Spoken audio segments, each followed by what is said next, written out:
I don't want to set the world on fire.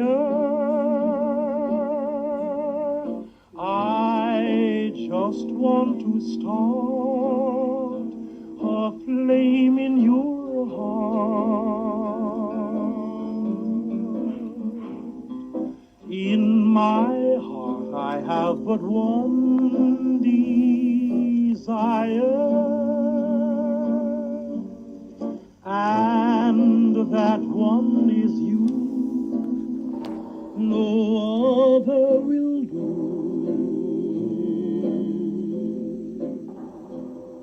I've lost all ambition for worldly acclaim. I just want to be the one you love. And with your admission that you feel the same, I'll have reached the goal I'm dreaming of. Believe.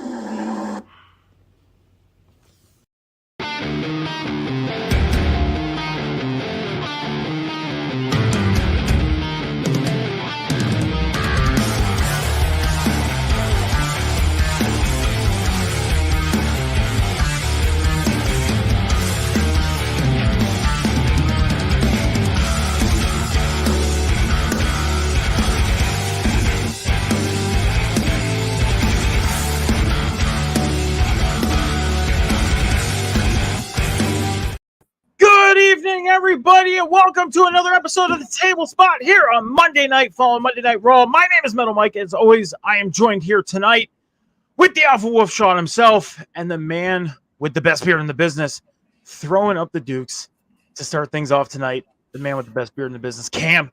Gentlemen, how you doing? Doing good. Tired. It's been a long day.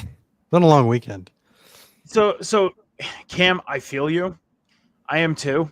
I went to a show last night, okay? You're probably thinking, yeah, Mike, you're tired because you went to a show. You enjoyed yourself. But here's the thing is the venue had the heat on last night.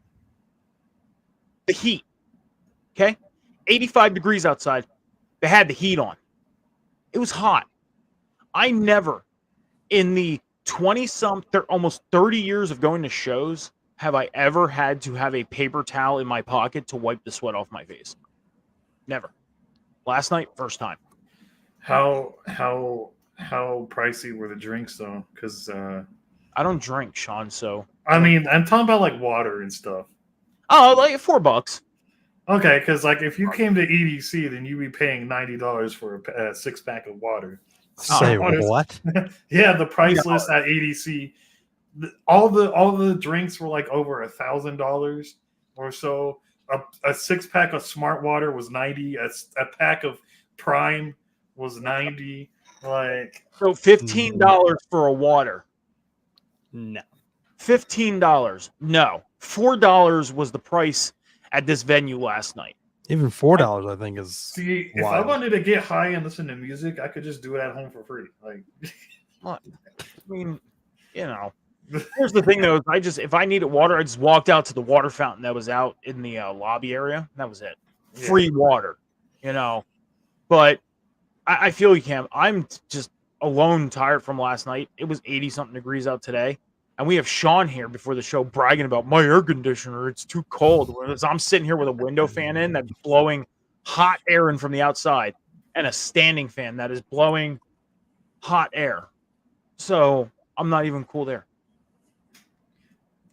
Bragging about my air conditioner. Well, to be fair, it's been a month or so without upstairs AC. The guys told us you are lucky. It was so bad. I don't know how your thing didn't catch on fire. That's how bad it was. So I'm just glad we got it fixed and replaced and everything. Just the pure knowing that you have an air conditioner to enjoy. just gets me. But we're not here to talk air conditioners. We're not here to talk heat. We're not here. Cam, finish off how your day was, though. You said you were tired. I'm sorry, I cut you off. No, I didn't have much to add to it. No, it's just been a long weekend. And things of that nature. just doing my regular routine for my weekends. Going to the gym. Things of that nature. Trying to stay up on my anime. There's a lot of anime out there. So yeah, this has been long. So I got asked last night, before we get into things, I got asked last night by somebody, and it was in between sets of the artists, of what my favorite anime was. And I said Pokemon. And the look that I got Oh man. was freaking priceless. I'm like, I know some people don't consider Pokemon anime. I know they don't. But when it comes to animated things nowadays, and I know the difference between animated and anime, I know the difference. But realistically, like when it comes to just anything animation, the only thing I really watch nowadays is Pokemon, unless there's a movie that I'm interested in. You know what I mean? So, but the look that I got, man, I was like, geez, like, you trying to stare into my soul and like rip out like the fiber of like, geez. But would you consider Pokemon an anime? Well, You I guess by default, yeah. But I mean, I think, I think that the reason why you got that look, I think it would be the same thing if you had a said Dragon Ball was your favorite, just because those particular animes have gotten so popular, that it's kind of like they're on the brink of not even really being anime anymore. okay? And there's so many more animes that may not be as popular, that are like, I'm telling you, they'll blow your mind. Like, So basically, the thing is, though, is like there's popular anime that's out there, but it's not popular by demand. It's more so like popular, like almost like if you're listening to an artist mm, and they're more underground than they are on the radio.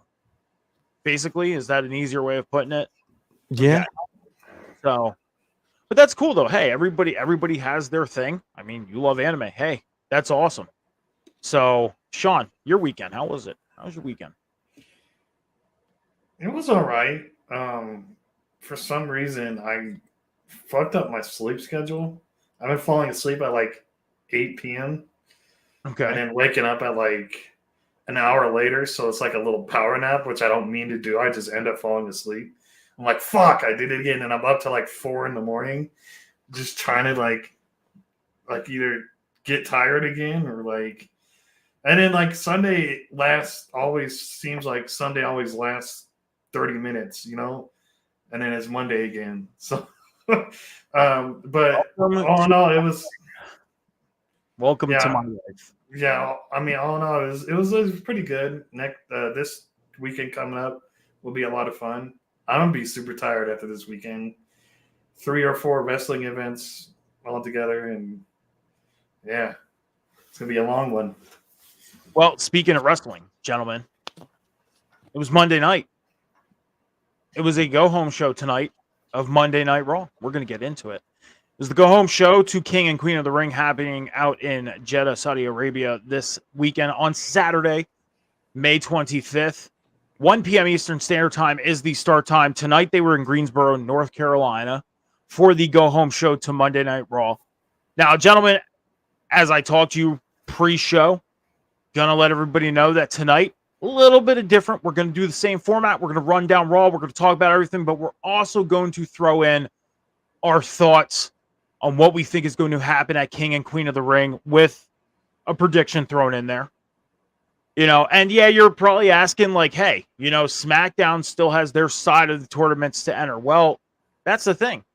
For example, if I were to pick Bianca Belair to win the Queen of the Ring, but then she loses Friday, well, I'm going to say if Bianca doesn't win on Friday, then I'm going to go with Lyra. Okay? That's how we're going to do this. So just to give everybody in the chat who's watching, who's viewing, who's watching the replay, if you're not here live with us tonight, on how we're doing things tonight. So a little bit of difference, but same format as well. So let's get into it. Monday Night Raw tonight kicked off. As always, we had some entrances coming in through the parking lot. We've seen Io Sky and Damage Control coming out of that nice, beautiful vehicle that they came in. And Let's go to the in-ring. Sami Zayn opened up with a promo, was talking about the triple threat match that is going to be happening at King and the Queen of the Ring. He is defending his Intercontinental Championship against Chad Gable and Bronson Reed. Okay? And he is going to be defending the Intercontinental title against Bronson Reed and Chad Gable at King and Queen of the Ring in a triple threat. But Sami Zayn came out, said that he was not so much of a betting man, but if he was a betting man, you know, when it came to his mind, soul, and heart, he would bet his soul every time when it came to the Intercontinental Championship. He bet it would just ultimately be his soul. Chad Gable came out with Alpha Academy. He down-talked Alpha Academy tonight, Cam. Down-talked them. I think he went further than any time of down-talking, calling them failures. Called every one of them failures for losing their matches last week and doing what they did. Cam, let me ask you this. If you were part of Alpha Academy, okay, say you were part of the group, would you have turned on Chad Gable by now? Yeah, I'd have been gone by this time. By this time, I mean, I'm out here literally, busting my tail trying to win matches and trying to prove this guy wrong, and this guy is still barking at me saying that I'm a failure and all this stuff like that. Well, I'd be like, well, look at you. Look how many Intercontinental Championship matches you've had. You still haven't yet to win a match and win the championship. So you're calling me a failure, but look at yourself. You know what I'm saying? Look in the mirror there, buddy. But no, I'd have been gone out of there. Yeah, and for the past couple weeks, there were those little like instances of where we thought Otis was gonna do something to turn on him. Like during in promos, during in matches, we thought it was gonna happen, but it didn't.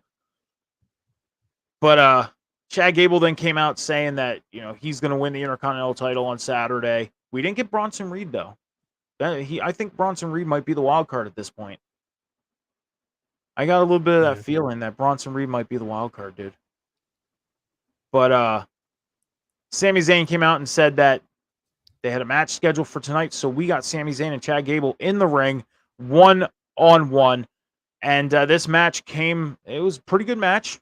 Not too bad of a match for a 1-on-1 non-title match on Raw to lead us into King and Queen of the Ring.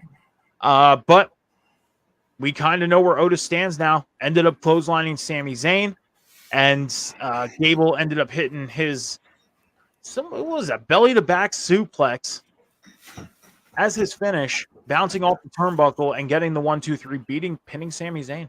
He pinned the Intercontinental Champion, got the win. And guys, I'm going to ask you your thoughts on this match. And Cam, we'll start with you first on this one.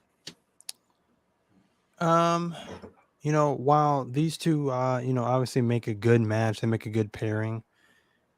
I mean, this was basically just a half-baked version of what you're going to get come Saturday. You know what I mean? And to me, I feel like it kind of takes away a little bit from the match, from the triple threat match, which, to your point about, Bronson Reed being thrown in here as the wild card, I gotta think he's just thrown in here to just kind of be, I don't know, just another name to be thrown in the mix, just so it's not Sammy and Chad again. So they're not kind of repeating what they did with, Chad and Gunther, so I think they just did that really to just sort of mix it up. I wouldn't even be surprised whoever wins this match come Saturday. We'll get into our predictions later on. I think Bronson Reed could be the one to take the pin. I think that may be why he's in the match in the first place, to protect either or Sammy or Chad. But it just kind of ruins it. It kind of takes away from seeing them finally lock it up, Saturday. So I feel like they should have saved it. But I think this was also to serve as a tool, I guess, to kind of further the storyline between Chad Gable and the rest of Alpha Academy. So it's a bit confusing because I think if there was any time to turn Otis against Chad Gable, I think it would have been a night. Yeah. He slapped him across the face. Like you've seen Otis's face, and you've seen like it looked like just his overall demeanor and how he was like glaring at Chad Gable. Yeah. Looked like he was ready to just suplex him all to high hell, like, or something. You know what I'm saying? Something of that nature. and so for him to just side with Chad Gable just was very confusing. So it's like now I don't know where they stand or where this is going, or if this is just going to be a slow burn. I'm not sure, but other than that, though, a great match. And I think the triple threat match could be the match to steal the show come Saudi. So, Would you prefer it to be Sami Zayn and Chad Gable 1-on-1, or are you okay with Bronson Reed being involved in this? oh, I'm perfectly fine with Bronson Reed being, a part of this because, like I said again, it mixes it up. It throws somebody else in the mix, and it's not them going back to the well so soon. Because like I said again, they did the same thing with Chad and Gunther. Kind of sorta. They kept Chad and Gunther. So and they didn't really do much to sort of mix that up. Add in stipulations or something of that nature. So I'm all for Bronson Reed being in this mix. Because if it was just Chad and Sammy again, it would just be like, well, what's the point? We've seen this already. What's different unless they throw in a stipulation. So, gotcha. Sean, your thoughts on this match between Chad Gable and Sami Zayn from Raw tonight?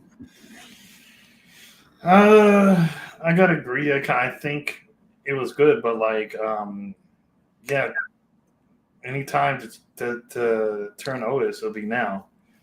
That can't keep slapping them across the face, calling them losers, this, that, and the third, and not do anything about it. Like, how much can you take? Because it's for me, I would have been dropped his ass. Like, you know what I mean? That's the same thing. I would have been dropped his ass. Like no. So it was good, but if we don't get a turn soon, I don't know, man. Well, I mean, tonight we kind of got where Otis stands. He clotheslined Sami Zayn to help Gable win this match. So I'll have to say this. I think we kind of got a reset of Otis showing that he's on the side of Chad Gable. And this is almost like him saying, I'm going to give you one more chance. And if you disrespect me in any type of way, like you did earlier tonight, and like you did these past couple weeks, then we're going to have a problem. I think that's where it's leading to. I think eventually we're going to get an Otis turn, but it's going to be a while till we get there. It's going to be a little bit. I think this is going to be a story that leads us through maybe the summertime. And then once we get to the end of summer, that's where we're going to get it. I mean, if it comes sooner, then great. Awesome. I'll be okay with it. But I think that clothesline and helping Gable win tonight was a prolong of us seeing at least Otis being part of Alpha Academy moving forward. But we do have the triple threat coming up at King and Queen of the Ring. Bronson Reed and Chad Gable is challenging Sami Zayn for the Intercontinental Championship this Saturday. And I'm going to ask Sean, you first. What are you thinking? Sami Zayn retains, Gable becomes new champion, or Bronson Reed becoming new champion? It's Saudi. I highly doubt they're going to change titles. Sammy's going to retain. Okay. Cam, who are you going with? I mean, Sean just kind of said it, and it's got me second guessing myself there. But yeah, it's a Saudi show, but you got to think about it though. These are not the Saudi shows of the old. No, like they take the Saudi shows more serious now than they did in the past. So, I mean, I guess anything is possible. As Scout said they've done title changes in Saudi. So I mean, I was going to say even before this regime, I mean, we've seen title change. Hell, I mean, you go back to before pandemic times, The Fiend beating Seth Rollins for the Universal title. We've seen title changes happening in the past over there. We've seen a title change hands at a live event, so anything's possible, I guess. But no, I'm sticking to my guns. If it's not Chad Gable, I mean, all this story buildup, I think, is just for nothing. Really. I mean, you definitely need to capitalize on it now. I think, with Sami Zayn, what Sami Zayn's doing right now is some decent stuff. I'm not gonna say it's great stuff. It's decent stuff, but what they've got cooking right now with Chad Gable is like they need to strike now while the iron's hot. Otherwise, it's gonna be like another Shinsuke effect. It's just like I don't think it's ever gonna happen. So Yeah. I'm going with Chad Gable, new champ. So, did you hear? Like, I saw this was pointed out. Did you hear that they were chanting "You suck" to the beat of Chad Gable's music? Well, I mean, there's been references the past couple weeks, Sean, of him mirroring Angle. There have. I mean, there's even signs in the crowd, and you see it not only on TV, but you see it posted all over social media. I saw signs that are in the crowd. So that's what it is. Yeah, I saw one tonight that said "Perk Gable." There you go. Yeah. Scouts put it in. But no, Cam, I kind of have to agree with you. If they don't go Gable now, it's almost the feeling of they might hit a dead end. They might hit a dead end with this. I think the Sami Zayn Intercontinental Championship run, the test has been done. Yeah, not too many defenses since WrestleMania of winning. Since winning it at WrestleMania. But could he come back around again and getting the title back? Sure. But right now, I think it's going to be they're going to test it with Chad Gable. They're going to put the belt on him. I'm going to have to go with Chad Gable winning the championship as well. I do. And that title is going to give you the significant parts of the storyline. It's going to help play into that. And it's all about him keeping that championship. That's why I feel that way. Yeah, 2 defenses. I mean, 2 defenses in 6 weeks. That's not bad. It's not bad. That's more than most champions. It is. It's more than most champions do. So, I mean, Damien's only had 1, so exactly. And he did it at what? He did it at Backlash. That was it. So, we'll move forward though. We got this really cool Io Sky promo. I'll say this. They're doing these promos. These promo videos are gold. They have been. I like Io Sky, but this was not my favorite promo package that they've done thus far of all these video packages. I think right now, as it still stands, the Braun Breaker one from a couple weeks ago on SmackDown was my favorite one. That one has gotten the #1 spot for me so far. Do you guys have any thoughts on this promo video? Real quick, Sean, thoughts on this? I mean, it was cool how she came out of the water like that, like what they were trying to do. But other than that, it was, who really cares? It's okay. Cam, I love it. I said we just talked about it at the top of the show. Again, being an anime guy, I listen to the Japanese voice actors and the English actors of these shows, but like I said, it's the same thing. What they're doing with Shinsuke when they have him, instead of forcing him to try to, he's trying to do English promos, and with the second they started having him do just Japanese promos, and that it was like, it was like the thing that was missing from his character that we didn't even know was missing from his character. It's the same thing with Io. It's like, don't force her to speak English. Like, just have her do Japanese promos. So I loved it. I love the way it looked. I love the way just that whole feel. I feel something bigger is coming for Io outside of Damage Control. It has to be, because this Queen of the Ring tournament, she has just done nothing short of just show out.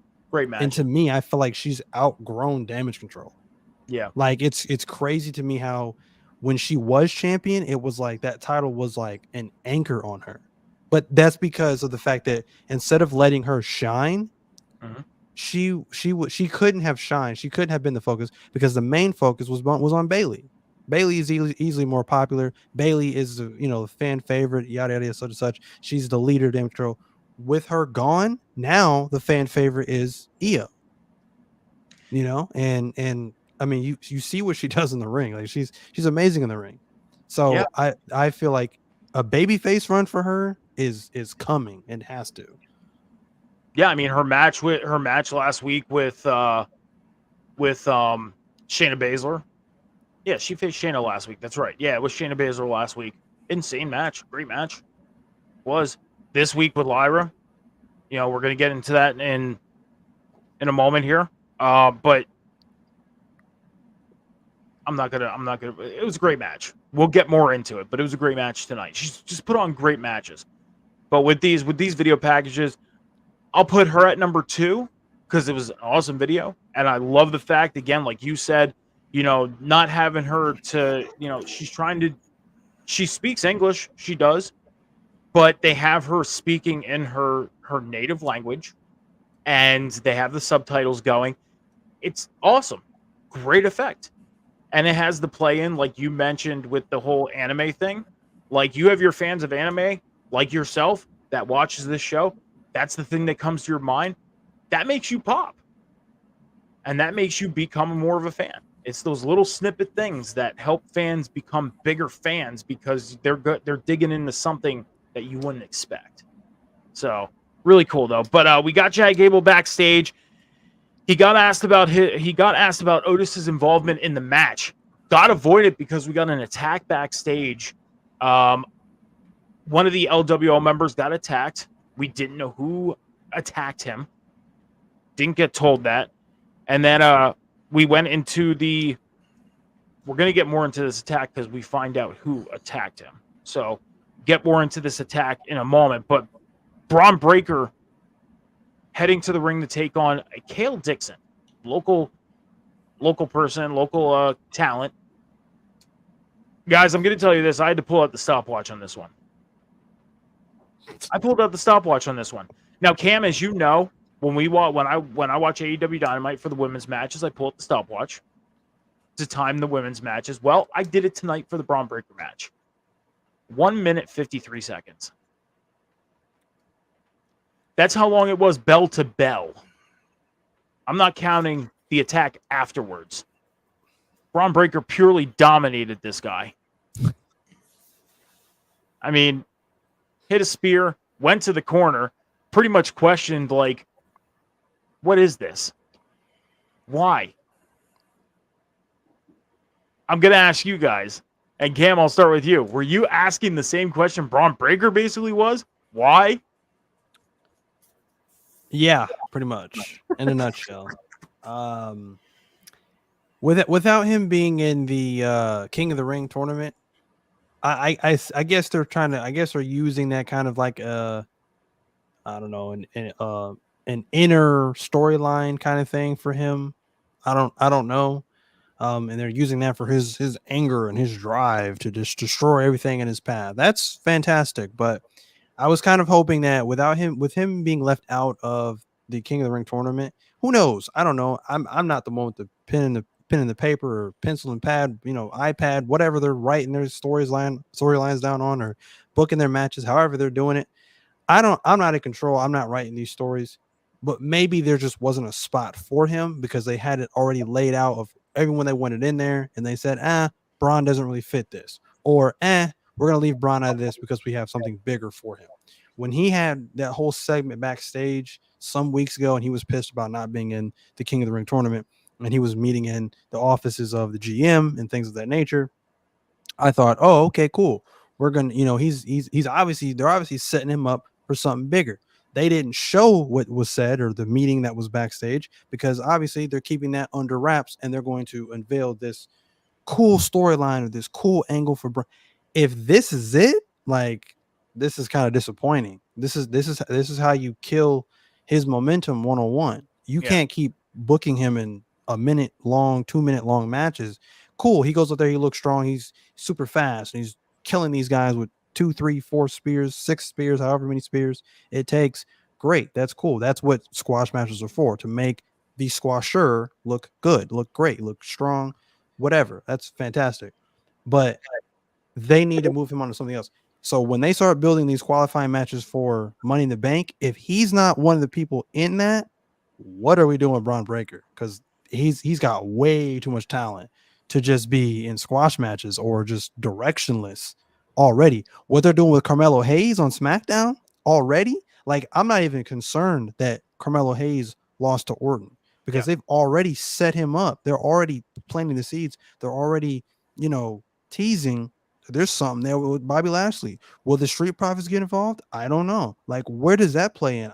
I'm not sure, but I'm intrigued at least. Braun has none of that right now going, so I don't know. This is very alarming if you ask me for Braun Breaker, especially since it's a guy that I said once Cody's done or whatever, and once I guess when Roman's done, I consider this guy to be the next face of the company, but I don't see that right now. This is all he's going to be doing. So, yeah.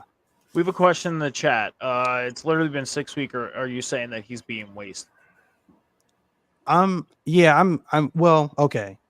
I'm saying what they're doing with him right now. I guess you could say he's being wasted. I just it's a fear of mine that I'm raising where it's like I don't want them to keep doing this. It's cool if they want to do this because it's a time filler because Raw is a 3-hour show, which I've said that before about Raw. Raw it has 3 hours and they really don't they throw on these matches. They'll key in their key storylines, and then the other matches they're just like matches just to have matches. Prime example of this match. So if that's what they want to do just to fill up time, great. But in another month or so, if they're still doing stuff like this with Braun Breaker where he's in squash matches, that's a miss. And I will say he's being wasted. I do have a reaction to your answer to that before I react, and I do have a question for you guys that goes with this. But first, I want to get Sean's reaction to this match. Sean, your thoughts on this segment with Braun Breaker and match?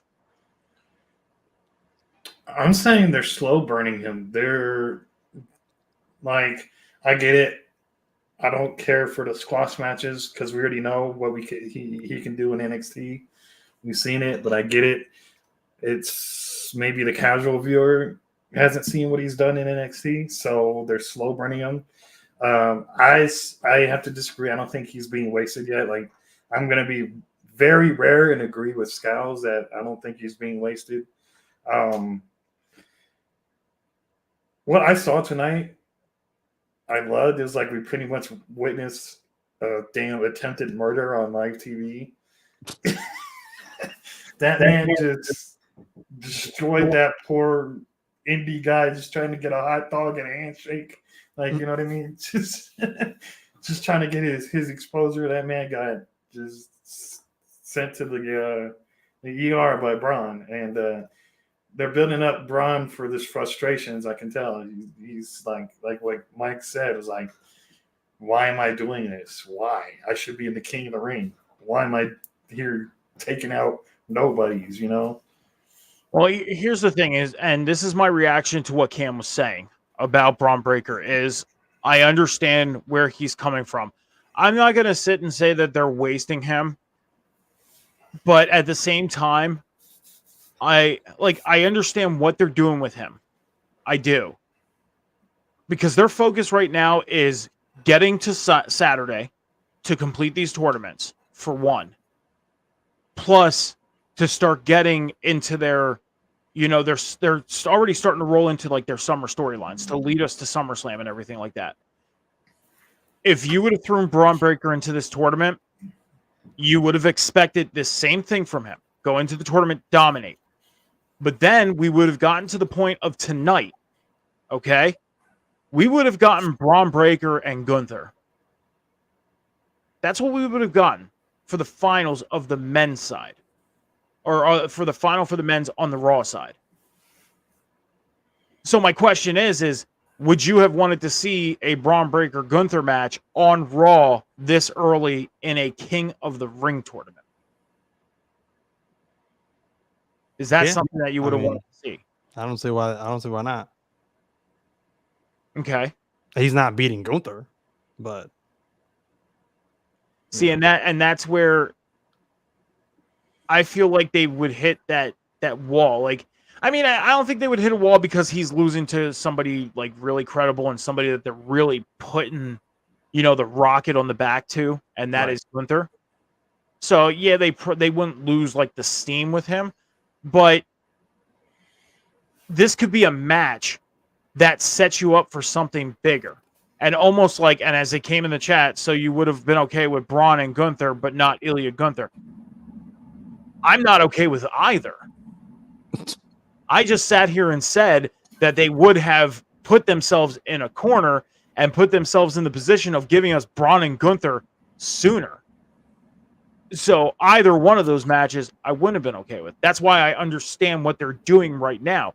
That's why they're trying to get us past Saturday and then get us into.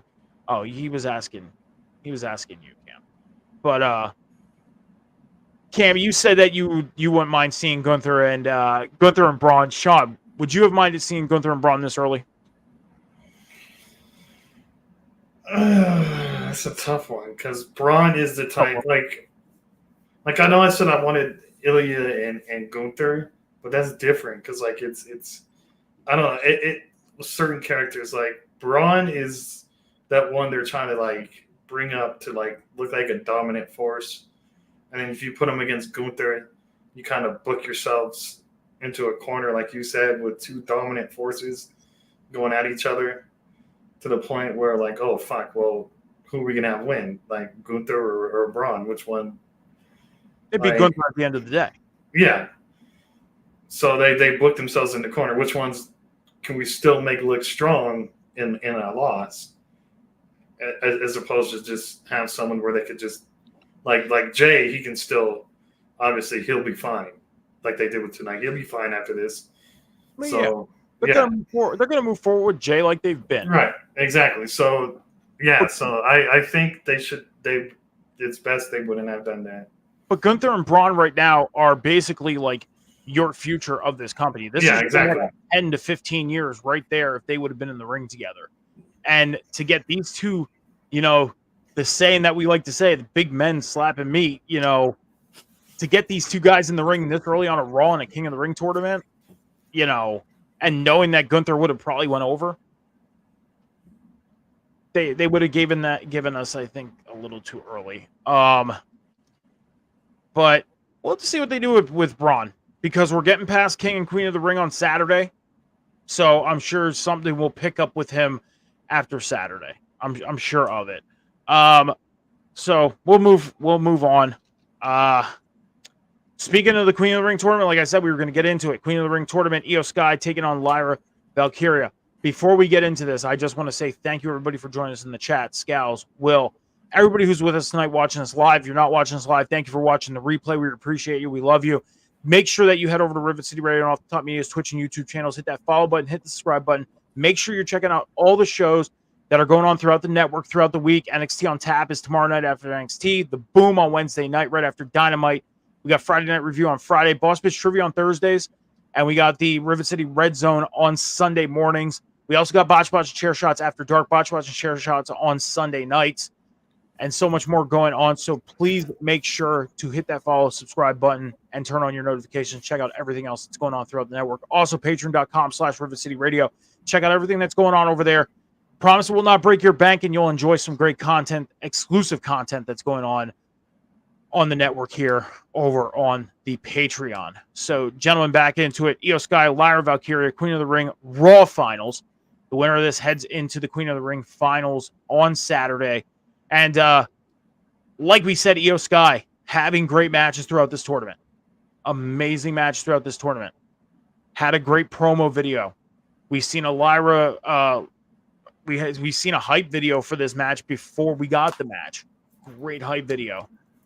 But at the end of it all, we got Lyra Valkyria, who ended up picking the win up over Io Sky, moving into the finals on Saturday, where she would be facing either Bianca Belair or Nia Jax. That we will find out on Friday night. But first, gentlemen, your thoughts on this match. Sean, we'll start with you. Io Sky, Lyra Valkyria.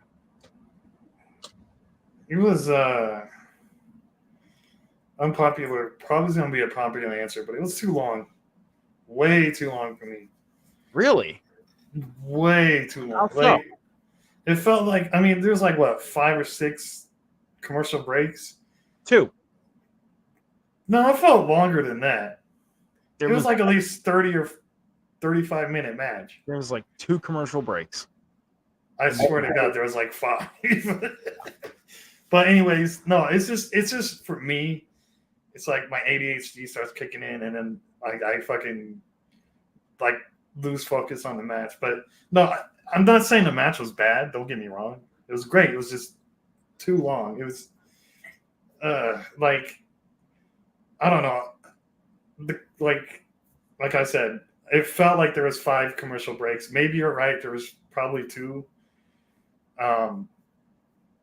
But like it was. Other than that, I'm glad Lyra won. I'm happy. I would have been happy either way. Because I like Io and I like Lyra. So Okay. either way, I'm happy. Raw's got a good contender for whoever wins on SmackDown. So who are you taking at Queen of the Ring then? You got Lyra winning it all, or do you got Nia Jax or Bianca Belair taking it? I have to. I know the female John Cena is going to take it. So you're going Bianca. Okay. Yeah, the female John Cena is going to take it. If Bianca does not win on Friday and she doesn't move on, then who are you going, Lyra or Nia? Lyra. Okay. Okay. So Bianca or Lyra. Cam, your thoughts on this match? Io Sky, Lyra Valkyria. Sean, this match went 19 minutes and 15 seconds, not 35. Just to clear that up. The longest match in the tournament, by the way. I'm looking at it right now. No, fantastic match. Obviously, like I said, I can't sing the praises of Io any more than I already have. I said I think she's outgrown Damage Control. Please give her a babyface push, please, Papa H, please. I'm begging you. And I don't think she needs a run at the championship again. I think, she just had one. So, I think it'll be a little while before, she gets back in a title hunt, but she just needs a push on her own. But other than that, great match. I like Lyra. I do. It took me a while to like her. At first I just really didn't like her all that much, but she's really starting to grow on me. I think they've protected her. They have done fantastic booking of Lyra since coming up from NXT, I think. And I think she's definitely somebody that's going to boost that women's division for sure in the future. But yeah, they went with the right decision here. I think Lyra's winning the whole thing personally. Okay. I think she should. I think that's the right move. I think that's how you build a new face in the division, a new, just push some new talent. So I'm going with Lyra to win the whole thing. Okay. Awesome. Before I make my pick and everything for Queen of the Ring tournament, we did get a backstage segment when Lyra came backstage. She got a compliment from Becky Lynch, but then Liv Morgan talked to her and smacked her in the face. So she got the handshake, and then she got slapped in the face. She got the almost like, I don't want to say best of both worlds, because getting smacked in the face isn't a fun thing. It's not. So she got the best and worst. She got there we go. Okay, yeah, we'll say she got the best part of the world. It depends on who's slapping you in the face. It could be the best or worst, Well, getting slapped in the face. I don't know. But anyways, we're not getting it. Stop it. Anyways, you guys have anything to add on to the little segment that we got backstage with Lyra, Becky, and then Liv? I can't wait till Liv takes the title. I don't believe it's going to be this weekend, but it'll be soon. Okay. Yeah, it's strange to see I guess Liv in this new heel role, but I think they kind of had to pivot. There's that word again. Yeah. With Liv, obviously with, like I said, arguably, heel, babyface doesn't matter. Arguably the most popular woman on that roster got hurt, and fans realize that she's responsible for that. They're just like, we're not so hot on Liv anymore. And it's kind of hard to push her as a face after that, so yeah, it's just odd to me. It's not convincing. She's not really thus far. I get it. I know party foul. It's early still, But as it stands right now, yeah, I'm not convinced on her being some sort of heel. So I think they're really going to dig their heels into it, so to speak. No pun intended. When it comes to trying to get her heat. So because the crowd right now, I don't think they really know how to react to Liv Morgan right now. They don't know whether to cheer, boo her, not react at all.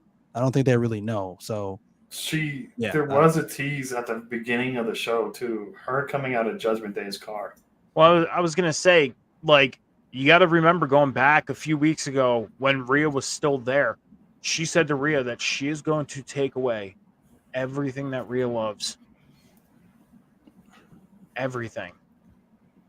Whether it's the championship, whether it's the Judgment Day, everything. So, and I get it. I like that, but I hope that doesn't lead to her being paired with fucking Dom for a while. Like, I hope not. I hope. No. Let's have Dom's handkerchief in her pocket. I know, but it's just just keep it short. Like, don't make it a thing. Just like I just did it to take everything away from you. Like I said, don't make it a whole thing. Like, just Dom will just ruin Liv Morgan for me. I'm sorry. I get it. I get it. I mean, as far as the Queen of the Ring, though, man, I mean, this is a huge pop-up. I'm gonna have to go with Lyra at this point. I am. I'm gonna have to say it. Like Cam said, you're giving that new talent that push, and I even said it when Lyra came up to the main roster. Is we got that nice little rivalry of her and Becky down in NXT, and now they can make that bigger than what it was down in NXT. We're not too far from that. We're not. I mean, she's been on TV with Becky throughout the past couple weeks. And this whole like buddy thing, I think it might be leading to something. And we're going to get not gonna last long. Yeah, I don't. I'm going to have to. This is going to be Lyra's leadway to get into Becky Lynch in that championship. So I'm going to have to go with Lyra. But do you keep it babyface, or turn one heel? Like I proposed a heel turn for Lyra. I don't think Bianca comes. I think Bianca comes out of SmackDown, and it's going to be Lyra and Bianca in the finals. It's going to be. I mean, yeah, Bianca's working on that injured foot right now from Friday night, but I see Bianca coming out on top on this Friday night coming up, and Lyra winning that match on Saturday. I know your question is babyface for babyface, Lyra versus Becky. I do, but at the end of the match, I think it's Lyra turning on Becky and us getting a heel Lyra. You also mentioned Bianca's injured foot. She went out and put on a show just hours after giving birth, too, by the way. What? What are you talking about? You missed that whole thing where like it was a thing where Montez posted father of three, and then him and Angelo were having fun with it on Twitter. Angelo was laughing at everybody thinking Bianca was pregnant, and it just became a whole joke of her giving birth hours before her match. Yeah, I seen that. That's so stupid. You got me stumped. I didn't see it. But anyways, we're gonna move forward because I have no freaking clue what you're talking about. We had an Awesome Truth backstage segment. They're gonna end up defending their tag team championships later on in the night on Monday Night Raw. Do you guys have anything to talk about with the Awesome Truth backstage before we move forward? No. Okay. Just him mentioning Andre the Giant, He's got an Andre the Giant. Yeah, that's the thing is we all know our truth right now. Yeah. We got Johnny Gargano, who's Shawn Michaels. We got freaking Tommaso Ciampa, who is Triple H. Braun Strowman is now Andre the Giant. I mean, who's next? He's starting his own universe. Yeah, I mean, John Cena's his childhood hero, and he's older than John Cena.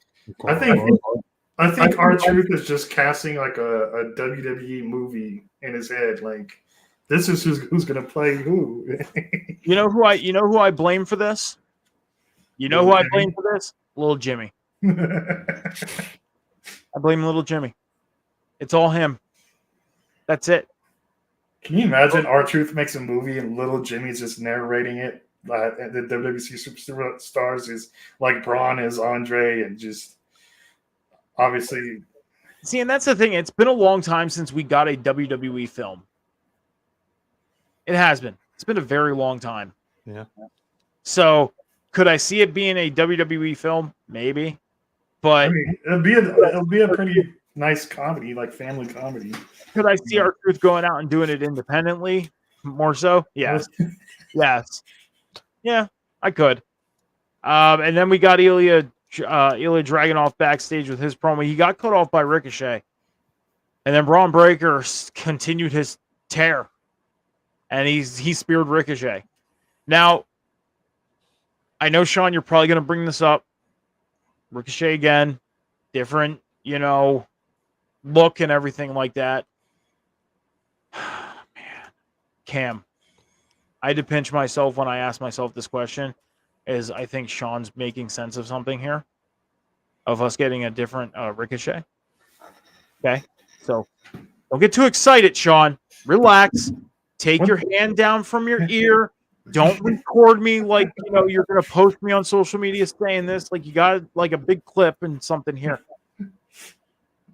I'm very slightly agreeing with you on this because it's 2 weeks in a row. It's also 2 weeks in a row that we got Ricochet not in the ring. So, that's a 50-50 thing right now. But do you guys have anything on Ilya Dragunov's backstage with Ricochet and Braun Breaker coming in and spear Ricochet?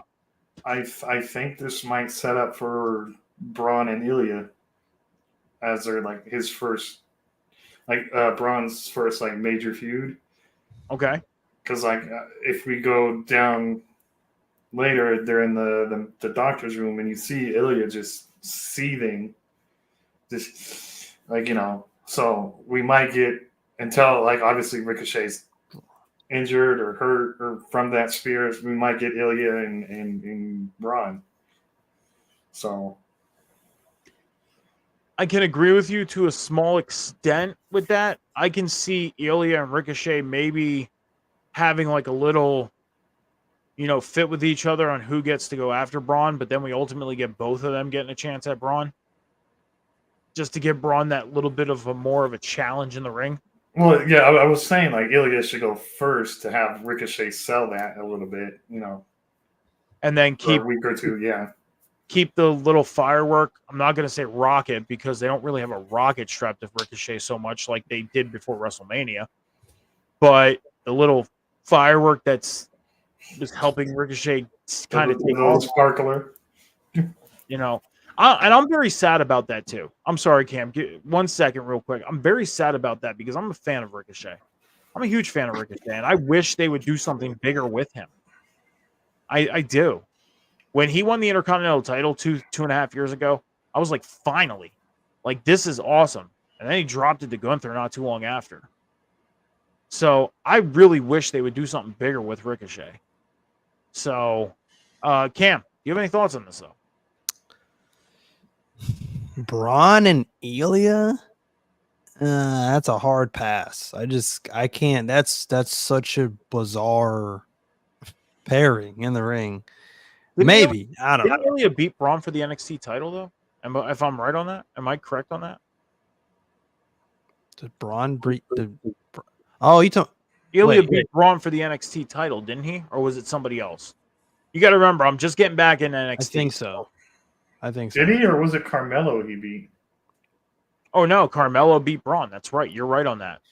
And then Ilya beat Carmelo. You're right. Okay. I think Braun challenged him, and then Ilya beat Braun. Maybe. I'm sorry, Cam. Go ahead. Continue. I think it'll be a good matchup. Don't get me wrong.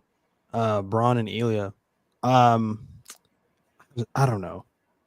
Again, like I said, I'd have to really see where Braun's going to be in the next couple of weeks, next month, or wherever they're going with him. I don't know. I'm not sure. Now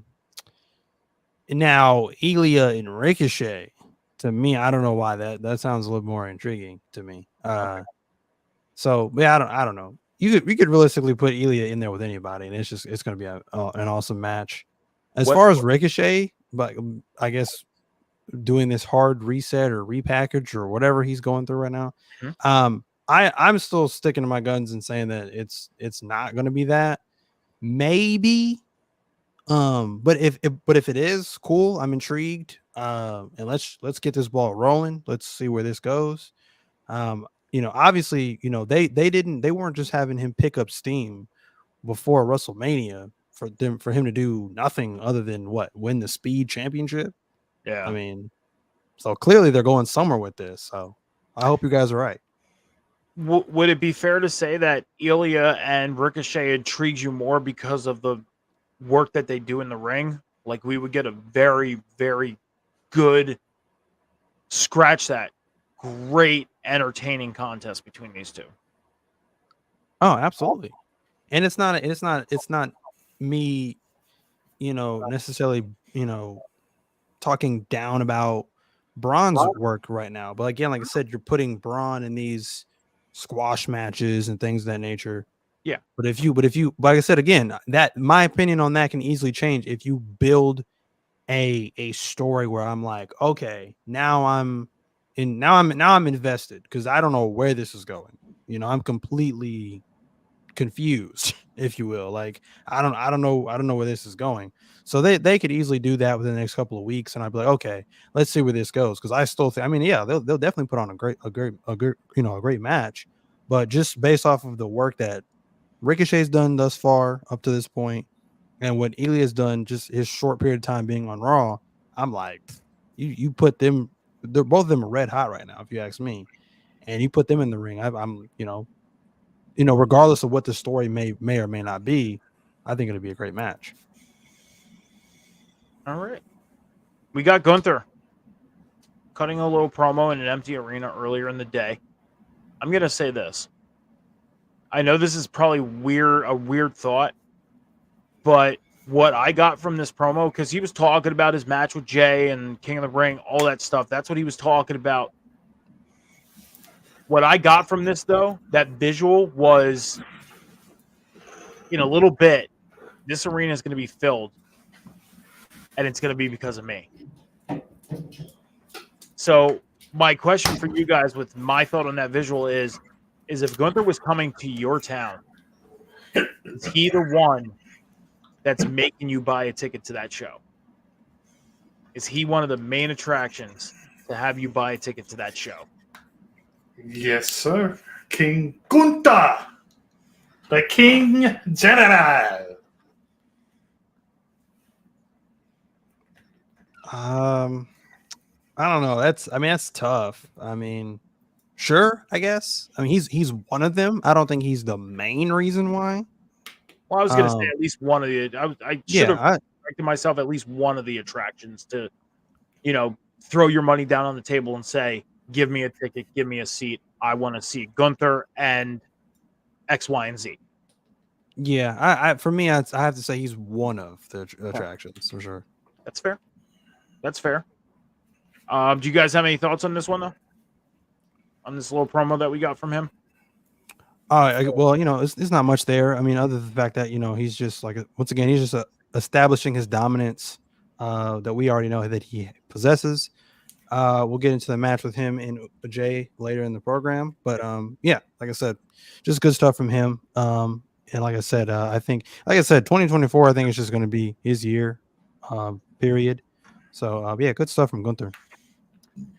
We got Judgment Day backstage, and along with Carlito, we've been seeing this the past 2-3 weeks now. Carlito backstage with the Judgment Day, and it seems like what I got from this is, because we got Damian Priest saying, Carlito, keep earning your keep, basically. Go out and do things. He was the one that attacked the member from the LWO. It got revealed he was the one that attacked. He did it. And how do you guys feel? How do you guys feel? Is this a weird thing of Carlito being involved with the Judgment Day? Does it feel weird? Does it seem right? Your thoughts on this? Cam, we'll start with you on this one. I mean, it's literally cut, copy, and paste what they did on SmackDown. I mean, he's the one who attacked, Dragon Lee. So I was half right in saying what I said weeks ago when I said I believe that he's not realistically trying to be in the Judgment Day.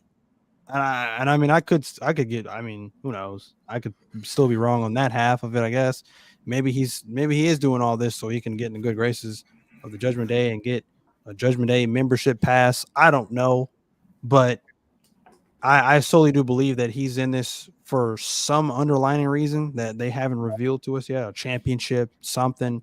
Right now, I'm taking it as he's literally just doing this to just get at the LWO.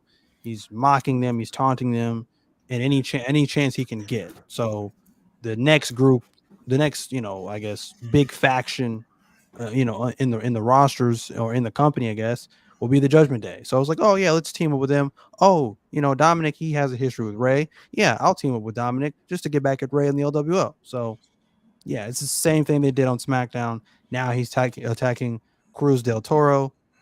So yeah, it's not really much to break down there. It's the same thing they did on SmackDown, which tells me that these two factions are essentially, and especially if they can get, well, obviously Dominic healthy again, and then they can get Damian back on board. These two factions are going to have some kind of faction war at some point. So, okay. Sean, do you have anything on this one? I just think Carlito's trying to use them as protection, and if you pay attention, Damian was like, "Does this say APA? We're not going to be your protection. Earn your keep. Blah blah blah." Like a little shout out to the APA was awesome from Damian Priest. But yeah, like I think he's just like, oh, I attacked the LWO and I have backup supposedly. Just hide and cower with the Judgment Day. So I don't know. I don't think he's trying to be in the Judgment Day. I think he's just trying to be a coward and have people watch his back. So it's just weird for me to see Carlito in any faction. Like I'm not. Got you. Okay. We got the WWE World Tag Team Championships on the line. Awesome Truth defending against the Judgment Day. Now, my question for you guys is, I know a lot of people feel weird with The Miz being a babyface. I'm going to say this, and this isn't just me being a Miz fan, but I think this is honestly his best work yet as being a babyface. I know we've tested those waters in the past a few times, but this deep in his career, I feel like this is his best work as a babyface. It is. But not too bad of a match. Pretty entertaining match. It was a good match. Awesome Truth ended up walking out at the end of the day, end of the night, with the tag team titles retaining. Do you guys have any thoughts on this tag team title match? Sean, we'll start with you first. Not really, other than Braun Strowman coming out and decimating everybody, which I don't understand why. I would rather they just wait until Uncle Howdy comes back and put him with him. Get it right. It's Andre the Giant. Excuse me, Andre the Giant. Back from the dead. No, but like, I don't know. I just think they should have waited. Like, they should wait for Uncle Howdy to come back, have Braun with them. It just makes more sense than him doing random shit with the Judgment Day and JD. So, okay. Cam, your thoughts? Tag team title match. I mean, it just I think it just shows that the writing team doesn't really have anything for Awesome Truth. Absolutely nothing. I think they're literally just writing off of the fact that R-Truth he's the funny guy, he's the company guy. Throw anything at him, he runs with it. So I think they're just writing off of that. and they're just kind of giving them matches. This match to me felt like what I always like to refer to as the loose ends tie up of the tag team match between the Judgment Day and Awesome Truth that we really didn't get. So I think that's why they were doing this. This is kind of like the last. Hopefully, this is like the last blow off of that whole like feud or whatever, and they move them on to another team for another title defense. Is there even another tag team on Raw other than the Judgment Day? Like, I don't know. I have no idea. Not a clue. Like I said, now that they split the titles and they split the tag team division. Don't ask me which teams is on Raw. Don't ask me what teams on SmackDown. Don't even ask me what teams is on NXT because I don't know. That's too much to keep up with. But yeah, so that's what I think they're going to do here. Braun Strowman coming out. Too many Brauns. Braun Strowman coming out, or Andre the Giant. I'm sorry, coming out. I don't know where that's going. If they're going with a feud between him and JD McDonough, that's a joke. I would say, I mean, there's just not enough time between here and Clash of the Castle because like I said, I still believe that is dead set for that. That's Drew's date right there. That's Drew's time right there with him and Damian. I still believe that, even though that hasn't been, obviously it hasn't been made official yet. Him and Damian, I think would be a good match, or a salvageable match at least. So I'm not really sure what they do with Braun Strowman there, but. Yeah, that's all this match was. Hopefully, it was just the last blow off for that whole feud that was started with the Judgment Day. And just think, we're getting King and Queen of the Ring this Saturday, and then in about 2.5 weeks later, that's when we get Clash at the Castle, June 15th. So, like you said, not a lot of time, not a lot. And I kind of felt it was weird for Damian to go to Pierce and ask for a match against Braun. Like,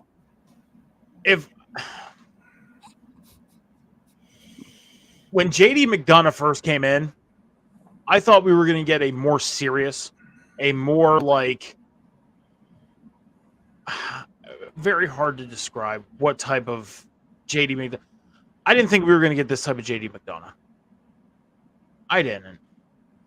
We got a completely different version of JD McDonough than I thought we were going to get.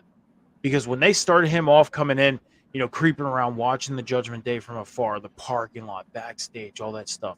He was like that ominous, like, being watching from afar. And now he's basically like the Judgment Day's punching bag. He's the little brother. It's sad. Judgment Day's little brother. It's sad. We went on a little bit of a promo run here. I know we had a promo backstage, that involved Sami Zayn, Bronson Reed, Otis. I mean, we covered a lot of the Intercontinental title picture tonight already. Tommy, what's up? How you doing? Thank you for joining us. So we're going to jump into gear with the Becky Lynch promo in ring. She went out talking about her match with Liv Morgan coming up this Saturday at King and Queen of the Ring. And then Liv Morgan came out pretty much telling each other, like, hey, one or the other is going to win. We're going to beat each other. That's that. The ultimate question, guys, is who do you think's walking out on Saturday with the championship? Sean, we'll go you first. Who do you think's walking out with the WWE Women's World Championship? Becky Hogan. Okay. So you're going Becky on this one. As much as I don't want it. Why are you going Becky with this one? Because if someone like Becky, they're not going to ever hold it for the amount of times she's held the title just to cut it short like that. Like, she hasn't held it for that long since WrestleMania. Well, no, not WrestleMania. A week. Was it a week or two after WrestleMania? Yeah. Is when she won it. So it's not long enough for her. Because we all know it's Becky. I almost called her Becky Hogan again. Becky Lynch. Then have her hold it to at least like SummerSlam.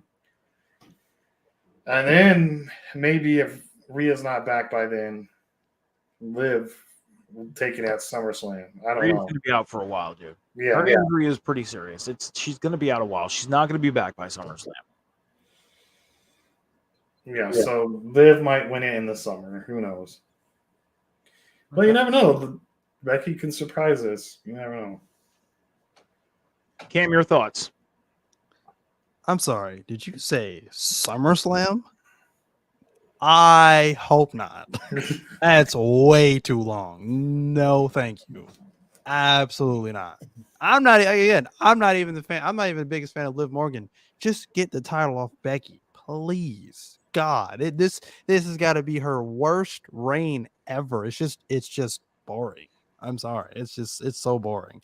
If Becky retains, what does she do then? What's left?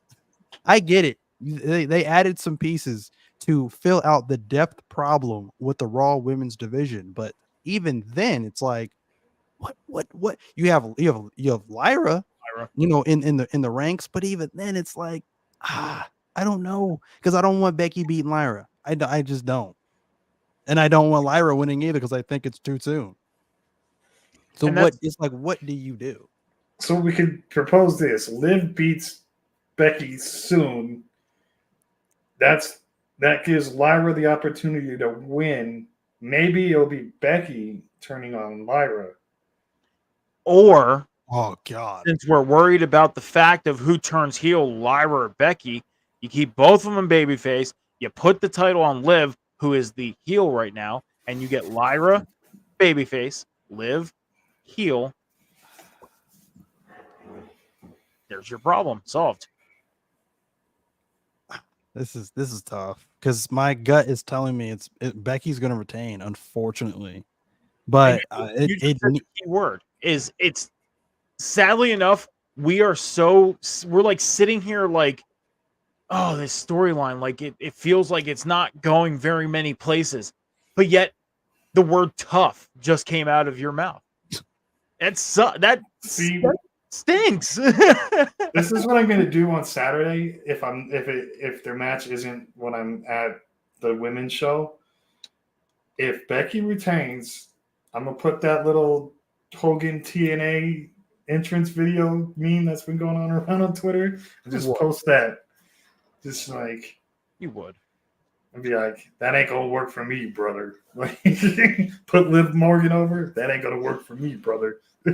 You need some time on this one, Cam? Do you need some time to think about this one?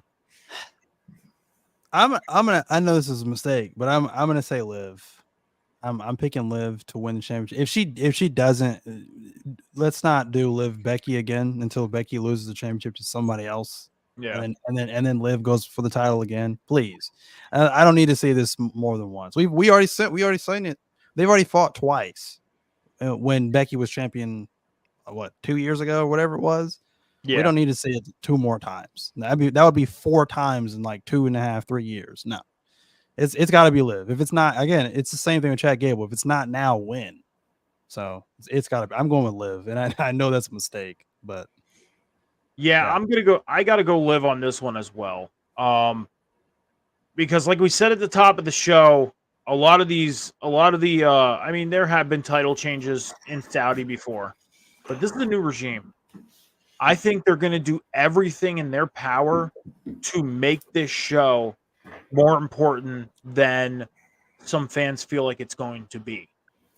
Like, there's a lot of fans out there that probably feel like, oh, this is just going to be another Saudi show. I don't have to watch this live. I can watch it later because I already know what's going to happen, yada, yada, yada. No, I feel like this is going to be a show that they make bigger than we've ever gotten over in Saudi. And we'll get at least two titles. I mean, we're already getting a King of the Ring and a Queen of the Ring crowned. We're going to at least get 1 or 2 championships changed. One of them is going to be a world title. One of them is going to be a secondary title, Intercontinental title. Liv Morgan winning the women's world title. So I have to go Liv Morgan on this, just for the fact, too, that she could be that heel champion to rival with Lyra. Because we can always put Lyra and Becky in the back pocket and save it for later. It's going to be there. The seeds have been planted for that to last a long time. They can partner up and team up and have each other's backs for a while and then we get to somewhere like the Royal Rumble or WrestleMania next year, and bam, there you go. You got your women's world title main event right there, or a match to determine who's going for the championship. Something. So, again, the word tough came out of your mouth, Cam, and we're sitting here kind of scrambling around with this, but it's all good. It's all good. Again, like I mentioned earlier, we got Judgment Day backstage, and JD was asked to go ask Adam Pearce for a match next week with Braun Strowman. That's yet to be confirmed. Then we got a backstage with the New Day. We had a discussion about this last week, and it was a very heavy discussion about Kofi Kingston and the possibilities of, hey, Xavier Woods may be out for a while. This is a chance to have Kofi Kingston kind of venture off on his own. This is where I need you guys to back me up because the volume was slightly down on my TV a little bit. I didn't hear this, but what I was getting from the reaction was that Xavier Woods is clear. So he's cleared to go. He's good to go. Am I correct on that? I believe so. So, do you think we can go anywhere with Kofi Kingston now, seeing that Woodsies is cleared, or do we get the continuation of the New Day? We definitely get the continuation of the New Day. I mean, again, they have two divisions, so I don't think that's happening anytime soon. Okay, Sean. Just have to see where this carrying cross thing goes. So, I get that. I just have a bad feeling that out of everything that's going on, this is going to be the ball that this regime drops. I do. I hope not, but I do. I just have that feeling. We got a Fatal 4-Way women's tag team match. Damage Control, Baszler and Starks, Carter and Chance, Ivy Nile, and Maxine Dupree. Now, what I had reason to believe that this is number one contendership for the women's tag team championships. That's what I was getting from what they were saying on commentary.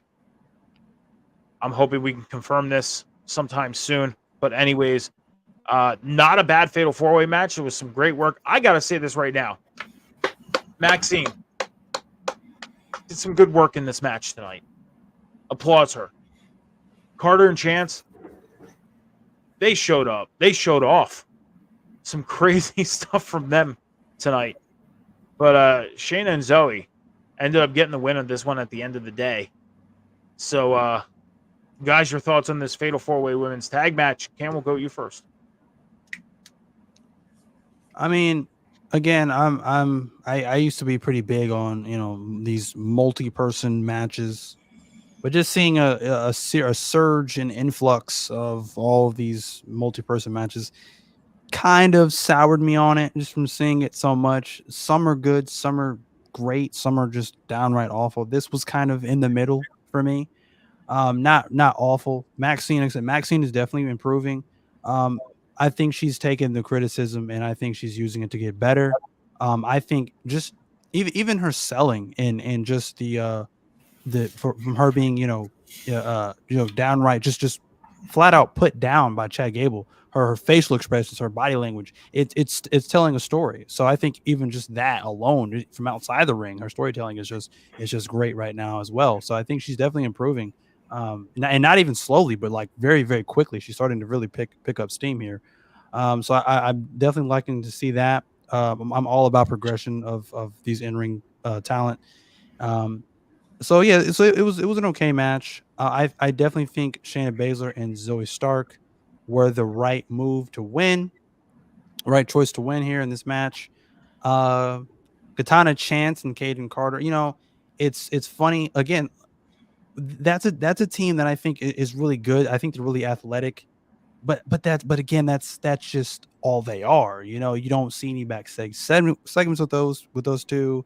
You don't see any promos with them. You just don't really see much of a personality with them. And again, that's all they are. It's just it stops at the door. It's all they are is a good in-ring tag team. That's it. They Do you don't. feel like It's that's just, do you feel like that's what's holding them? I'm sorry for cutting you off. Do you feel like that's what's holding them back from getting any further than just being in these number one contenders matches and losing title matches?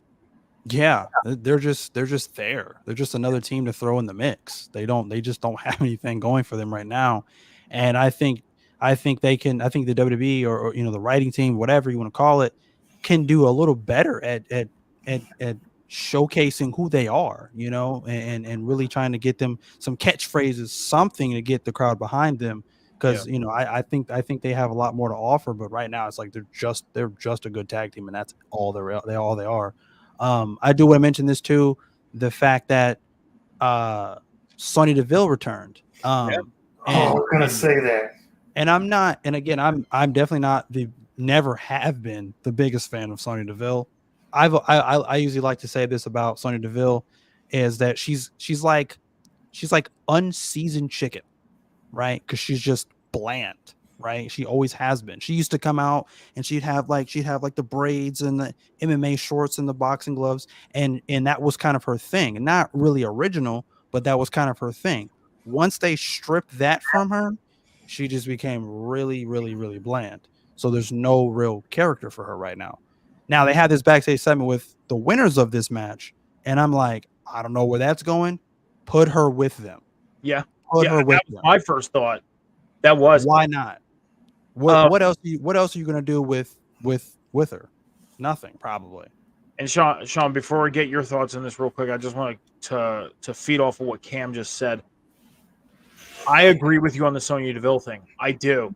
The one thing I think they did wrong, and I know we're in the day and age of getting the whole, like, in their terms, pulling the curtain back.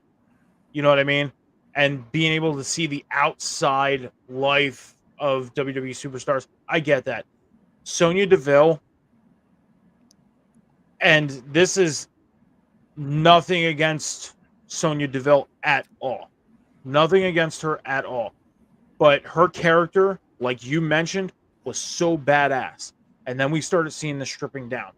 And it was almost like that timing. Like we started seeing, and they put her in positions to where she weren't able to succeed. She could have been that character that could have been like this mystery of like, she's a badass. Why is she a badass? And then have like do a thing where they like catch like small video footages of her training, like MMA training, but don't get so much to where like they reveal her to, you know what I mean? Like it's almost like the Undertaker effect. We got nothing of the Undertaker outside of what we've seen on TV. They could have did the same thing for somebody like a Sonya Deville. There's other characters in this industry / company to where they don't need to do that because you want to leave that, vision of, again, the Undertaker thing. Don't break that, kayfabe, whatever you want to call it. Leave us in to think. The dark, essentially. Exactly. Because, they could have literally made her this badass character once she broke away from, I forget the first group she was ever involved in the main roster, but that's nor here or there. Anyways. Absolution? I guess. Is that the I group? don't know. I guess so. It was what? Her and Paige and Mandy Rose? Yeah. They could have, once she broke away from them, she could have been like this badass that dominated. She could have been the Shayna Baszler before Shayna Baszler. Yeah. Could have been. That's what I'm trying to get to. But Sean, your thoughts. I'm sorry. I mean, Cam said everything I was going to say about Sonya coming back. I was just going to say that was the most interesting thing that happened for this match, which was before the match. Obviously, I don't like Shayna or Zoe. I think they're boring as hell. It's the same teams again in these matchups. Where the hell is Unholy Union? Where the hell is, I don't know. That's the only other tag team I can think of that's on Raw, Unholy Union. Where the hell are they? They lost their NXT titles to unify with the tag team titles, and they did nothing ever since. Nothing. They didn't get the rematch. They didn't get anything. They're just doing nothing with them. I think Unholy Union could be a fucking interesting ass tag team with their gimmicks they got right now. Their witchy gimmicks. Like, put some spells on the motherfuckers or something that they're facing against. Like, do some voodoo shit. I don't know. They're witches. Like, I don't know. Just do something with them other than the same fucking tag teams we see. Like, Maxine and Ivy Nile. Oh, no, they're not winning anything anytime soon. Damage Control, legit contender. Kaden and Katana only show up once a month. Like, Shayna and Zoe are legit contenders, but they don't tickle my pickle, to say, you know. Like, not that sounds completely wrong. I'm sorry, but like that's the only reference I can make. So just to give you a little bit of an update, if you want to see them on your TV, you got to go on to Peacock, and no free shout outs Peacock, but you got to go on Peacock and watch Main Event. That's where you're going to see on. Nobody watches that shit. I did my producer's job and did my research here. So yeah, that's where you can see them, and that's that. So move on. We got Ludwig Kaiser backstage, talking about Gunther, hyping him up for the King of the Ring, and then Drew McIntyre interrupted, talking about getting his title shot for the World Heavyweight Championship and everything like that. We got more of Drew McIntyre. We didn't get much of Drew McIntyre at all tonight. I thought for once we were going to, save him for after a PLE, because I'm not saying that the work that he's doing with CM Punk is bad, but giving us a week off from it just to keep it fresh and not so much thrown in our face. Didn't need to see any of it this week. Not saying that Drew McIntyre did anything bad tonight, by all means. But I was kind of like, you know what? I'm okay with this tonight. I am. They're concentrating on what they need to concentrate to get to Saturday. So, at the same time, we do have Clash at the Castle coming up in about 3 weeks. So, they kind of got to start digging into that a little bit. Do you guys have any thoughts on Ludwig Kaiser and Drew McIntyre backstage? Nah, not really. Okay. Sean? No. Alrighty. And then we got more of Gable and Oz backstage again. We covered a lot of the Intercontinental title tonight. And we talked a lot about that.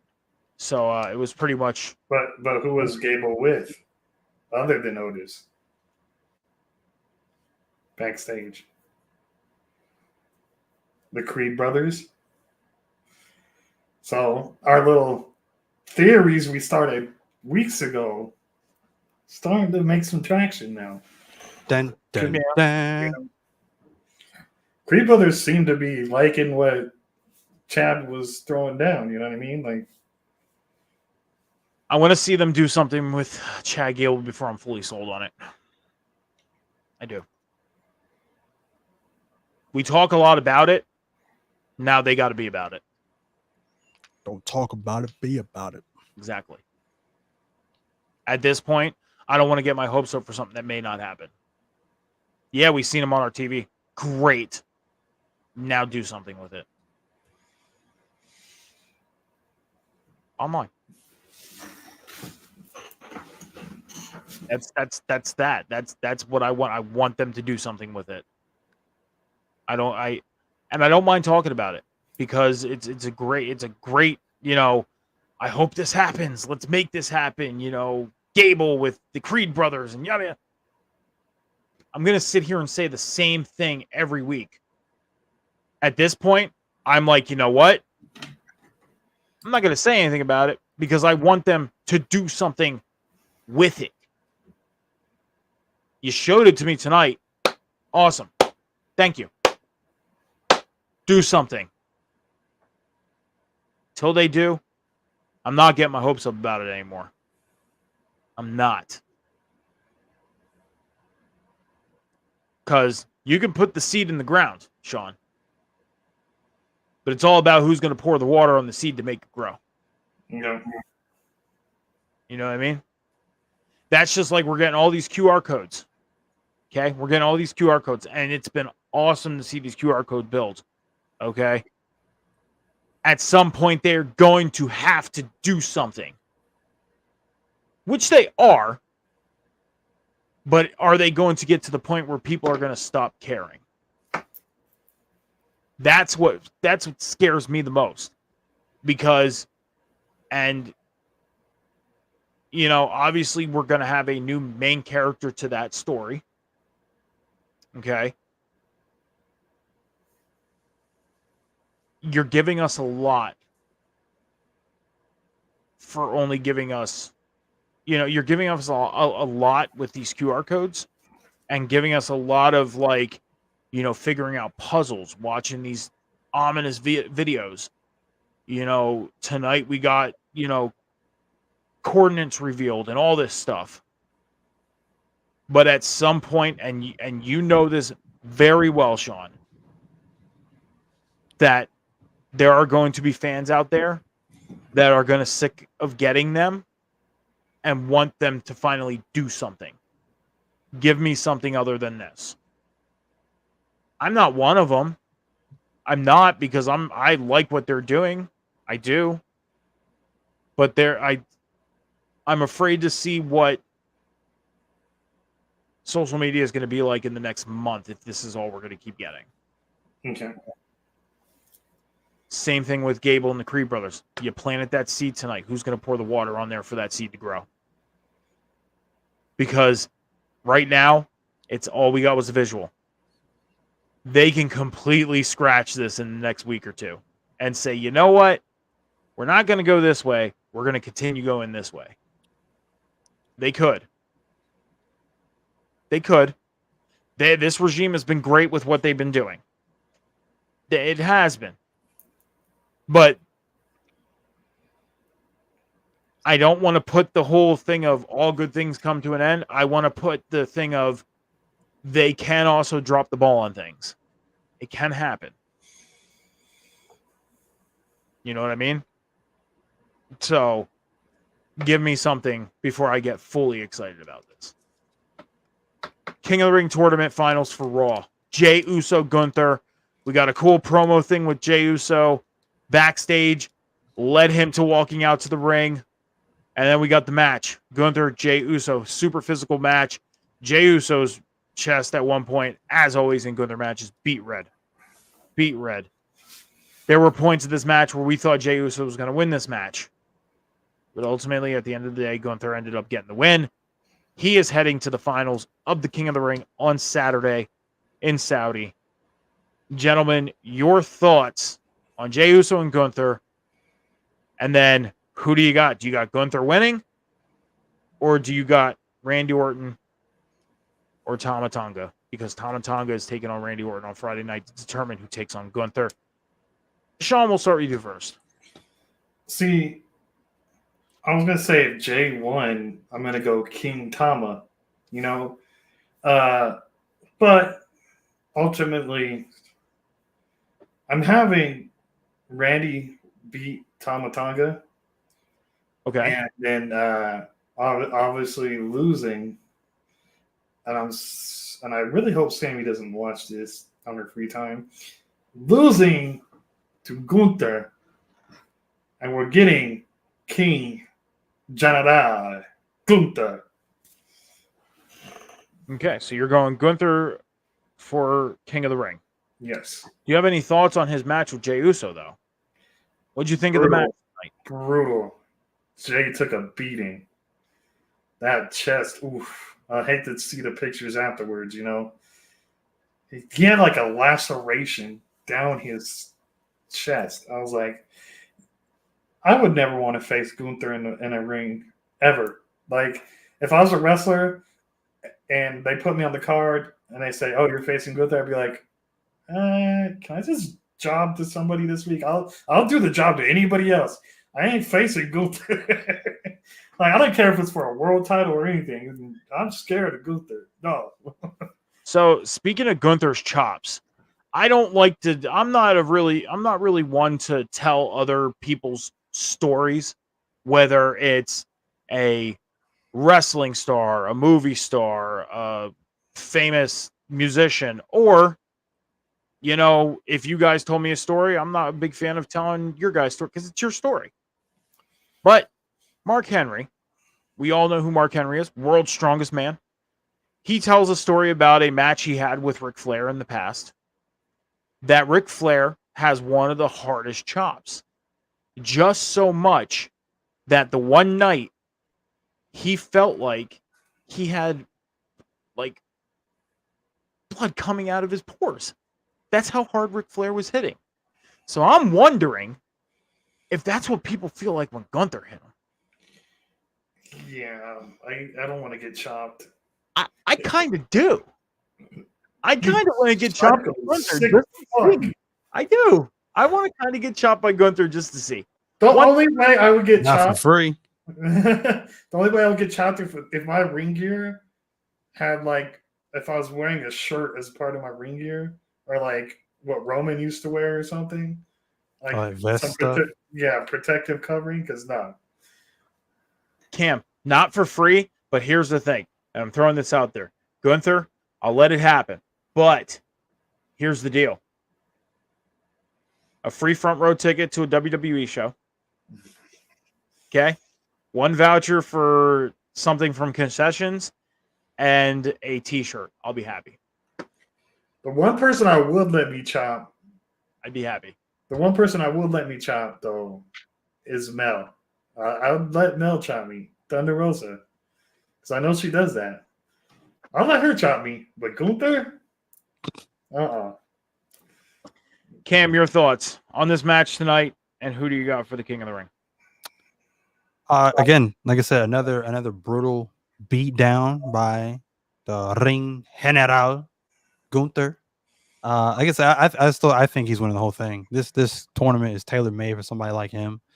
Coming off a historic Intercontinental Championship reign that he had, I guess it's tailor made for him. And I honestly did not think that Jay was winning this match. Glad that he lost clean, and there was no interference from the bloodline or anything of that nature. That doesn't need to happen again. That's going to still be another slow burn storyline. So him winning this just wouldn't have made sense to me. But yeah, like I said again, another great match. Can't sing the praises of Gunther enough. Again, going into the finals, like I said, I think Gunther's going to win. And I think on the SmackDown side of things, I think Randy and Tama, I think this is a good storyline within the brackets of the King of the Ring tournament for the SmackDown side. I do think this is where Randy gets his lick back though, and I do think he beats Tama Tonga. Gotta have the baby face that people can get behind when going against Gunther, because Gunther's going to be that mega heel, that monster heel. And I don't think putting Tama, who's obviously the heel right now on SmackDown, up against the Raw heel is just like, who are we really rooting for? You're definitely not going to root for Tama because they hate Tama right now. They want Roman back. They want Roman to come back and stomp those guys out. So you're not going to root for Tama. You're probably not going to root for Gunther. I mean, Gunther's not necessarily the most likable guy in terms of babyface wise. We appreciate his in-ring work, but not so much his work as a character, right? So they're definitely going to go, or at least I think they're going to go with Randy and Gunther in the finals. And like I said, once again, I got Gunther winning the whole thing, but good stuff all around. what they need to do is stop making Thomas sound like a damn Donnie Thornberry.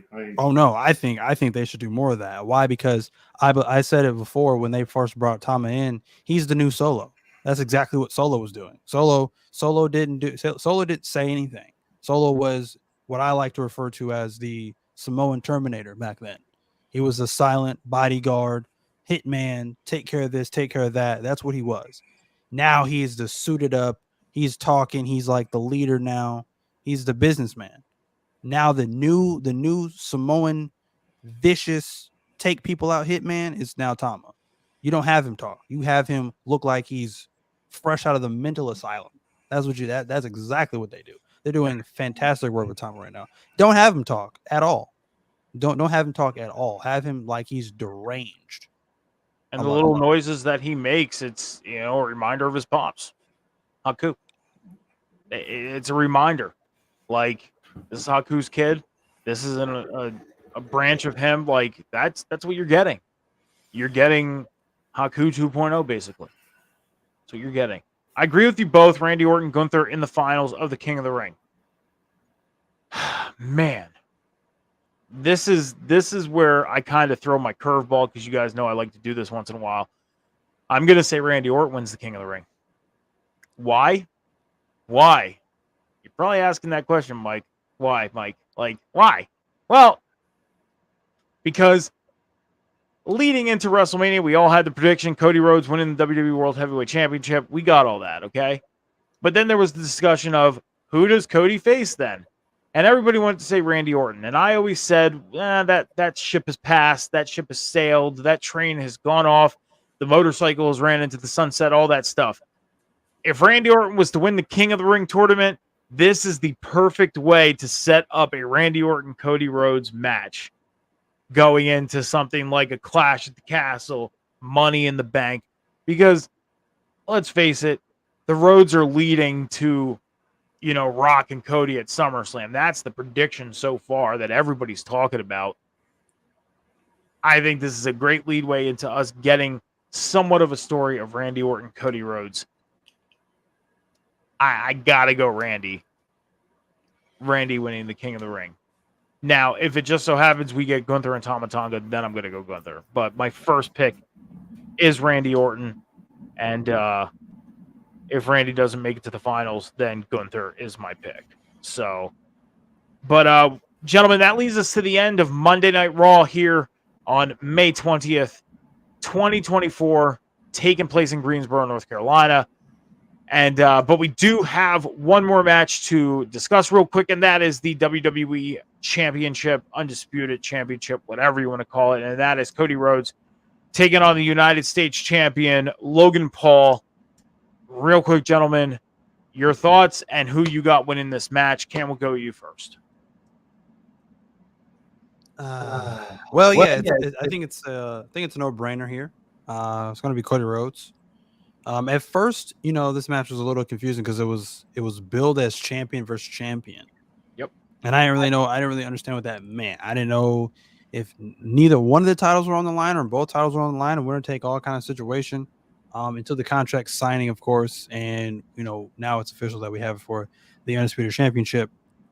So I'm going to say that Cody Rhodes walks out of here, walks out of Saudi, walks into Saudi champion, walks out of Saudi champion. Cody Rhodes to retain without a doubt. All right, Sean. Cody Rhodes.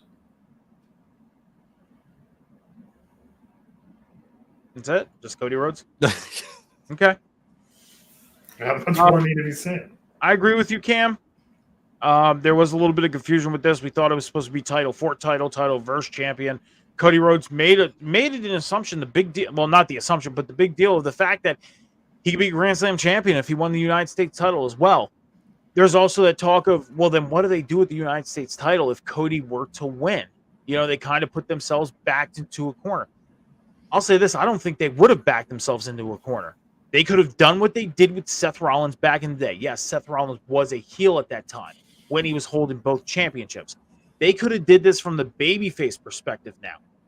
And even if, you know, Randy Orton were to win and it just so happened that Cody was facing, you know, say they led that into SummerSlam instead of Clash at the Castle or Money in the Bank, and they led Randy Orton into SummerSlam, they could have did Randy Orton and Cody at SummerSlam for the U.S. title, and then they could have had, you know, because of the assumption of the Rock and Cody for the WWE Championship.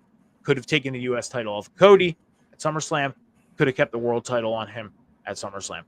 They could have done different things with this. They could have. Instead, obviously, on Friday night, we had the seeds planted of Logan Paul and LA Knight. Obviously, that's probably where they're going to go next with the U.S. title, something that I feel like we should have seen at WrestleMania already. But that's nor here or there.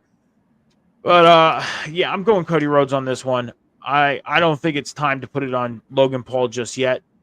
Do I feel like somewhere in the future we see Logan Paul with it? I think so. Logan Paul has won me over as a fan. He has. And I think there's going to be a time and a place where we get Logan Paul at that point. But Saturday is not the day. So, gentlemen, we have about 15 minutes left here on the table. As you know, I like to kind of rummage through the internet and find some new stuff to talk about before we close the show out. And my first one is to lead into what I wanted to finish with last week. We kind of ran out of time. That's okay. Save this one for this week. Dead man talking. This is an obvious one. The Undertaker. Now, The Undertaker, we all know who The Undertaker is. We talked about him earlier, kind of kept his character. Yeah, he kept his character alive for over 30 years. But now, as we know, The Undertaker is going on podcasts, going on radio shows, talking about stories, of his days in the ring, on the road, all that stuff. Well, The Undertaker started a podcast. And he said last week on a radio show that he has been having some trouble with the podcast. Not a lot of trouble, but he's been having some trouble not only on his own podcast, but going on other podcasts because this is still new to him. It's still new to him of talking about the business behind the camera. He's still adjusting to it. And he even revealed in this interview that he was at the Royal Rumble. And then when matches started, he left. He still had, at that time, was having trouble, staying and watching shows because at that point he was still feeling like he needs to get ready because he felt like he was still going to be involved or should have been getting ready because of being involved in something. But instead he left. So, guys, I don't know if you heard anything of The Undertaker, anything with The Undertaker, whether it was an interview that he was doing or if you guys have checked out his podcast yet.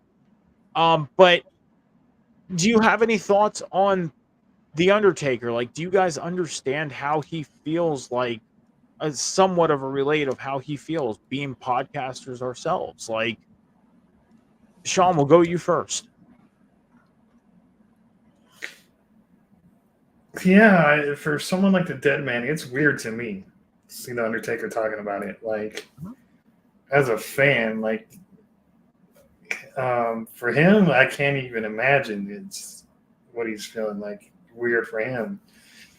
But him talking about the Royal Rumble, him needs to get ready, like he had to leave because he felt like he needed to be involved. It would have been cool to have him in the Rumble just as a surprise entrant. He doesn't, obviously he doesn't need to wrestle that much. It's the Royal Rumble. Stay for a little bit and then get dumped over and go in, play the hits, and get out. Yeah. So him coming back for a Rumble appearance would be nice. Mm-hmm.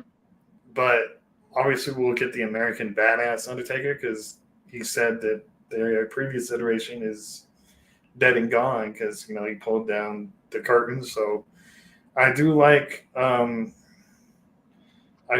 this, him talking about it because he was on that radio show talking to I saw that clip with Bubba Ray.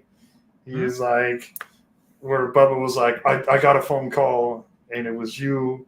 And you're like, hey, there's only one person with the gimmick with the eye rolls. And Taker was like, well, if I had a powerbomb an 80-year-old Mae Young, I probably would have rolled my eyes too.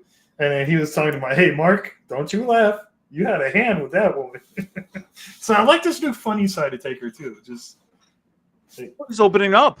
I mean, we're getting. He mentioned how he wanted a WWE kind of roast too.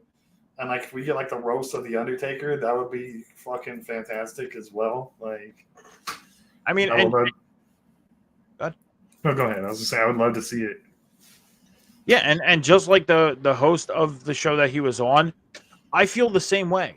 Like I can't call him by his name. I have to call him the Undertaker. I feel like it's a respect thing as a fan. I do. I can't call him by his actual name, even though we know it. I can't. I gotta respect it as a fan. I gotta call him the Undertaker. Now, if he was the one that gave me permission to call him his first name, would I do it? Probably not. I'd probably still call him the Undertaker because that's, as a fan, I know him by, and that's that. So, Cam, your thoughts? No, it definitely is interesting to see him talking about the business. You know, but you have a lot of people from his era and even eras afterwards that are no longer in the business talking about it as well too. It's interesting to hear his insight on like what he thinks about current landscape. It's interesting to hear about his stories, things that we didn't even know about his in-ring stories, his backstage stories, his on-the-road stories of his long careers, with 30 plus year career or something like that nature. I haven't seen anything from his podcast necessarily, but I think I did see a snippet where he was talking about his early career as Taker, and he had tombstone somebody. I forget exactly who he was wrestling. And like I said, once again, it was one of the early iterations of the tombstone, and he kind of tombstoned him a little hard, and he had kind of like a rough landing, and the guy kind of got kind of dinged up from the landing, and he actually wanted to fight Taker. Like he was like he wanted to fight Taker in the parking lot because of it. So one of his early iterations of the tombstone. So that's interesting to hear, because, like I said, once again, you don't know stuff like that until he talks about it, he opens up about said stories. So I like hearing the stories of his travels as a performer. So it's very interesting to see that side of Taker. Yeah, and the one thing I'll say this, the one thing I don't like is, I know he was on a podcast early in the time of him starting to talk about the behind the scenes stuff. And I'm not gonna reveal it here. I'm just gonna say he revealed something, and the person called him out on it. And I'm like, he's new. You got to understand, he's new to this. Like, why would you do that to him? Like, he's giving us stories of the past, and it's understanding that he told this specific story, but it's like, why call him out on it? Just like, let him get past it. Like, if you let him get past it, number one, you bringing it to the forefront. If you don't bring it to the forefront, nobody's going to remember it. But number two, this is the Undertaker. Like, the discussion in the situation, yeah, people may forget about it anyways, but it's still the point. Why do you got to call him out on it? Like, he's giving you a story. Come Bottom on line. now. Exactly. He's giving you a story that nobody else got. You're getting the exclusive. You're getting that first story. Let it go. Let it go. Bottom line. Our second one is the one I told you guys about, the fun one. Taco no-go. Now you guys are probably wondering, Mike, what the hell? Where'd you get this one from? Well, this has to do with one Miss Kayla Braxton. Oh, yeah. Was on the road in a hotel. It was about 12:20 a.m. in the morning. She was a little hungry, and she seen the Taco Bell was open, and she decided to order. Well, as you guys know, you don't have to run for tacos anymore. You got people deliver it. As you know, there's some people that do deliver, and they tend to not deliver your stuff either. And this happened to her. She was following the ping on the app, and seeing that the person was hopping the highway, she decided to message the person and canceled order, and she didn't get her tacos. So my question for you guys is, number one, has this ever happened to you? And number two, would you put in the fight to make sure that you got your tacos at the end of the night? Cam, we'll start with you.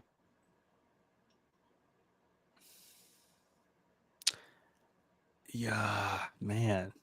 Probably not, honestly. I mean, I could easily just make tacos. Like if I'm that hungry, especially at that weird hour of the night. If I'm that hungry and I'm like, I order tacos and I'm just like, it's 1:30. I ordered an hour ago. Where's my stuff? All right, bump it. I'll take the loss and I'll just make tacos. You know what I mean? So that's how I am with it, So I mean, I'm not like, the biggest taco person, but like I said, again, if it was a Taco Tuesday and I wanted tacos that bad at 12:30 in the morning or 12:30 at night, whatever it is, yeah, I'm probably just making tacos. I don't think I'm like, gonna turn into like a full-fledged Karen or whatever the male version of a Karen is. Ken. And go complain. Let me see your manager. Like, nah, it's 12:30. I really don't care. I'm half awake anyways. So Real quick, Sean, first I got to ask you. Me and you went to a show together back in August, and we have a little bit of a story that involves this. Are you okay with me telling this story? I don't even remember it, so go ahead. It's the Target story. Okay. So, Cam, back in August, me and Sean, we hung out for a weekend. We went to a meet and greet show. We went to a TNA show. Back then it was Impact, the Impact New Japan show together. And at the hotel that we were staying in, there was a Target right next door. And I had forgotten my toothbrush and my toothpaste. And on our way back, because we went to two collectors' places, on our way back to the hotel, I said to Sean, "Oh man, I forgot my toothbrush and toothpaste. I'm gonna run next door to the Target and grab it real quick. I'll park. If you want to go in the hotel, if you want to go with me, I'll just park over at the Target." He said, "No, I want to go to the hotel." I said, "Okay, I'll walk over." He goes, "No, I'll just order it for you." And I'm like, "No. Like, number one, I'm not going to wait 20, 25 minutes for somebody to go to Target that's right next door to get me toothbrush and toothpaste. I'm not going to pay $25 for something I could pay $5 for. And plus, I can look around Target and see if there's anything else that I need or want, like snacks or something to pick up for somebody to sign tomorrow." This man was going to order $25 worth of toothpaste and toothbrush for me. Like, I mean, what are friends no. for? I mean, I appreciate it. I do. I appreciate it. Sean knows that. But, like, there. I could have thrown a stone and would have probably came close to hitting the target. I mean, that's how close it was. Like, come on. Guys, I have two more, but we have enough time for one, and then we got to close it out for the night. And this one's called A Night With. Okay. Now, my last one my other one was, it was called World's Strongest Free Agent. Basically, Mark Henry's contract's coming with AEW. My question was going to be to you guys, where do you think he goes next? Does he go back to WWE and does what he does best? That's talent scouts, and coaches people and everything like that. I'm sure we could talk about that another time. So we're going to go with this one, A Night Within. Night With.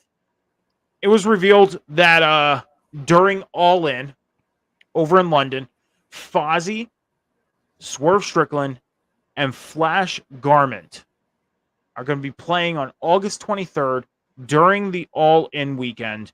And the show is going to be called Fozzy All In All Night London. Now, you're probably saying, "Mike, why are you asking this?" Well, as you guys know, I revealed at the beginning of the show, I went to a show last night. I'm a huge fan of going to shows. Love going to concerts. Would this be a concert you guys go to? Sean, I'll start with you. Hell yeah, I'll be doing this all night. You know what I mean? Doing the swerve dance, and I could be like Judas when I drive. Put it together too. They could put it together. Judas. I'm still clipping that. You son of a bitch! Don't do it. Judas when I drive. Hey, it's catchy. They could do something collaborative like that. So, yeah, I would definitely go. It's fucking Swerve and Fozzy. Come on. Who would you be most excited to see? Oh, Fozzy, definitely. Okay. Cam, same question for you. Would you go to this show? And if so, who would you be most excited to see? I've only been into one concert in my 28 years of Livington on this planet, and that was a Tech Nine concert. That was 4.5 years. That was 4.5 years ago.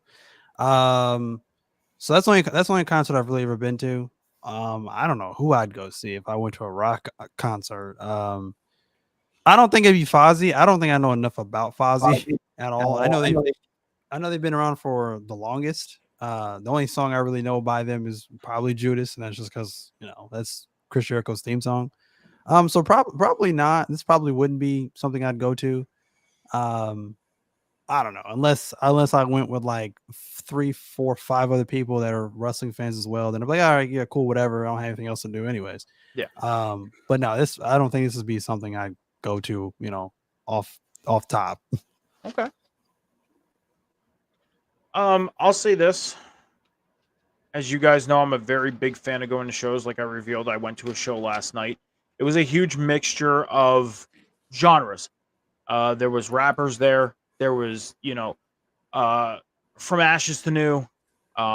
They're basically, I don't want to call them the newer version of Linkin Park, but they have the same similar sound. They do the rap rock thing. They were the headliners. But Echo, he's a rapper. He was there. Sticks, he's a rapper. He was there. That was my second time seeing Echo. Amazing. I got to meet him last night. He's an awesome dude. He is awesome dude. Down to earth. But there was Elijah is rap rock. It was an awesome night. Awesome show. Is this a show I would go to? Yes. Cam, to give you a little bit of perspective on what Fozzy sounds like, if you haven't heard a lot of Fozzy stuff, imagine listening to modern hair metal mixed with 80s hair metal. That's what I would have to say it is. It's a very unique sound. Jericho has a very unique vocal voice outside of Judas and any of the songs that became big to people. It's very unique, and I wouldn't say tough to listen to. It's just a very unique, like, you have to really be into it to listen to it. That's not a knock on Fozzy or Jericho, but it's a different taste. It's an acquired taste. It is. It's a very acquired taste. If I had to pick who I'd be excited to see out of this, it would have to be Swerve. I have not heard a lot of his stuff, but it would have to be Swerve just to the fact of what I've heard. I would have no problem seeing him live. Would I be excited to see Fozzy? Yes. I've never seen him live before. Never. But I would probably be a little more excited to see Swerve. Before we get off air here, though, Cam, you mentioned the only concert you've been to in your life is Tech 9. I am seeing Tech 9 for the first time on September 7th. And it is with Falling in Reverse and Black Veil Brides. I'm excited for this show. I fucking hate you guys. I've never been to a Tech 9 concert. That's my favorite rapper. I'm seeing him for the first time. And as we're Falling in Reverse, you son of a. This is my third time seeing Falling in Reverse. So I'll say this about Tech 9. I'm not sure what his set's going to be or whatever, or if it's just going to be a combined set with the rest of the band or whatever. Oh, he has his own set. He's gonna have his own set. Okay, so I can say this much. From when I went, the man legitimately goes all out until he like can't breathe anymore. Like he was doing one song and like he's and it's like you heard him like he almost messed up, but then it's like he recovered really quickly. So he's like he barely noticed and he just keeps going. So he goes all out. He doesn't have like a slow gear where he's like, oh, he's just gonna do like half-ass here for a concert. No, he goes all out. So he's gonna give you the full energy. So well, full disclosure, Tech 9 is one that I haven't gotten into as much. I will be getting into him as the months and weeks go on here, so I know what I'm seeing. Because that's what I do. If I don't know an artist, I'm gonna listen to their stuff before I go see them. But did just release a track with Falling in Reverse called Ronald. If they play that, I need you to. Oh, they're going to play it. They've been playing it at festivals they've been together with. So I need you to record it because. Oh, of course I am. I record a lot of live sets. Dude, I marked out when Tech 9 showed up in that video. Like, so that will happen. And to sweeten the pot, I'm going to be in the pit right at the stage. Because the pit area at this amphitheater, it's little pit area, seats, lawn. I'm going to be in the pit. Nice. So you're gonna do some moshing? I don't mosh anymore. Not with my back. I don't pit. I'll stand on the outside and be the wall that pushes in. I did that last night. I do have some videos of pits that happened last night, and I was on the edge pushing people in, but I don't get in anymore. I don't. But last thing, guys, on this day in professional wrestling, it's a new segment that started doing real quick. I came across this one. I didn't realize this one. This is something that I didn't remember. It's a little bit of a sad one. But on this day, May 20th, 2024, back in 2011, we lost Macho Man Randy Savage. So it has RIP. been, it has been 13 years to this day that WWE Hall of Famer Macho Man Randy Savage passed away, and we all know suffered from a heart attack while driving his Jeep. So rest in peace, Macho Man. I'll give you guys a more happier one real quick. On this day, back in 2001, was WWE back in the day. They had the F. Judgment Day was in Sacramento, California. And in the main event, champion Stone Cold Steve Austin retained his title against The Undertaker in a no-holds-barred match, and Triple H lost the Intercontinental Championship to Kane in a chain match. Kurt Angle and Chris Benoit showcased another wrestling clinic in a 2 out of 3 falls match where Kurt Angle, Olympic gold medalist, with his Olympic gold medal on the line. Benoit ended up winning that match in the first fall. Angle won the second match in the submission part of that match with an ankle lock, and then Kurt Angle retrieved his gold medal to win the contest in a ladder match. And also, later on in that evening, Benoit teamed up with Chris Jericho to win the tag team titles in Tag Team Turmoil. And Chyna had her final appearance in the company as she defended the women's championship successfully against Lita.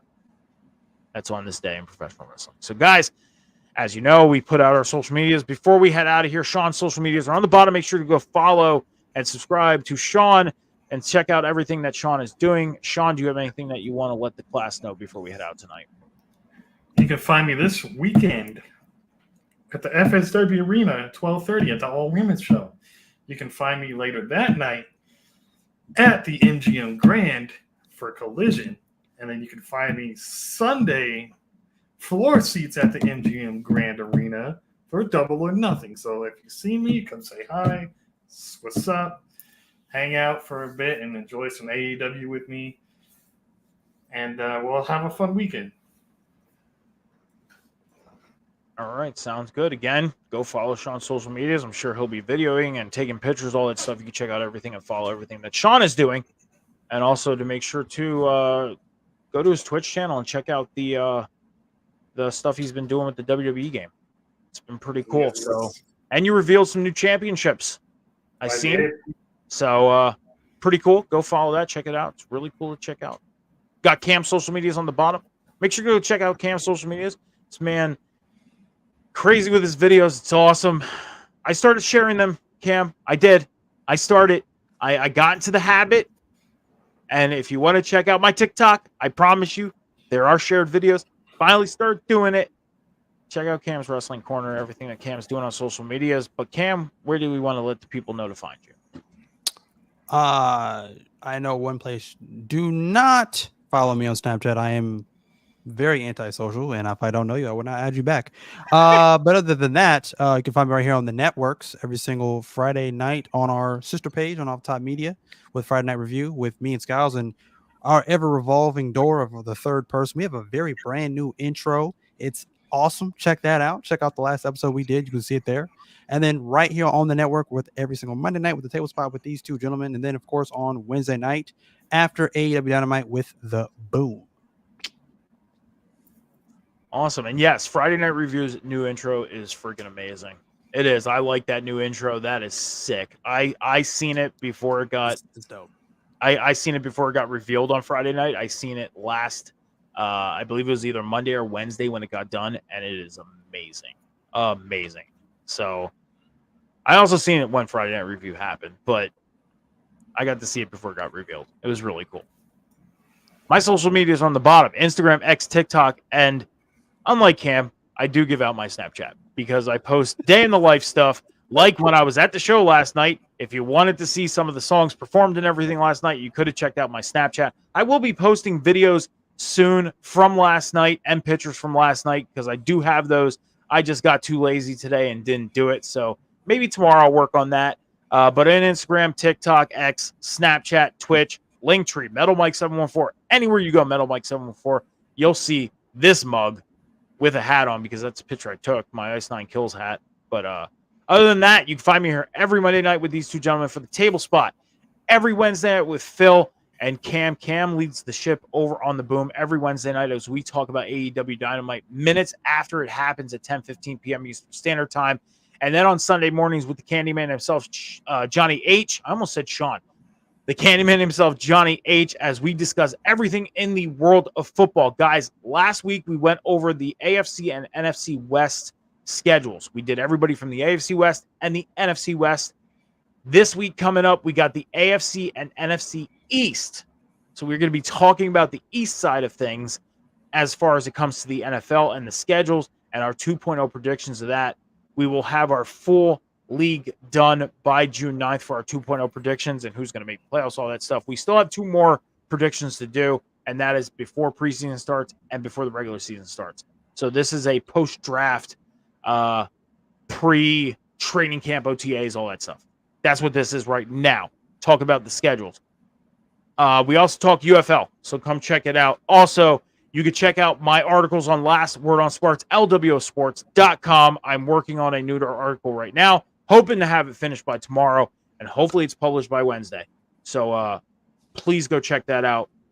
I'll have the link up in my link tree, and I also post it on my social medias. Easy for you to get to if you do not want to go over to the website. But I recommend you go to the website because there's amazing articles on there. Not only mine, but everybody else that works on that website. So go check it out. Before we get out of here, guys, one more reminder, Rivet City Radio, Off the Top Media, Twitch, YouTube, go follow, subscribe, turn the notifications on, check out everything that's going on throughout the network. Tomorrow night, NXT on Tap continues the week on the network here right after NXT, so make sure to check that out, and then check out everything else going on throughout the network, like the Boom on Wednesday night, everything else going on. Guys, you have anything else left for the class? Nope, I'm just waiting for the salute. All right, guys. Well, that is another episode of The Table Spot. We'd like to thank everybody who joined us here tonight. Thank you for watching the replay if you didn't join us live. Before we get out of here, I just want to remind everybody, be kind to each other, be good to each other, take care of each other, be patient with each other. Remember, the world is not moving as fast as you think. Until next time, here it is, Cam. Deuces.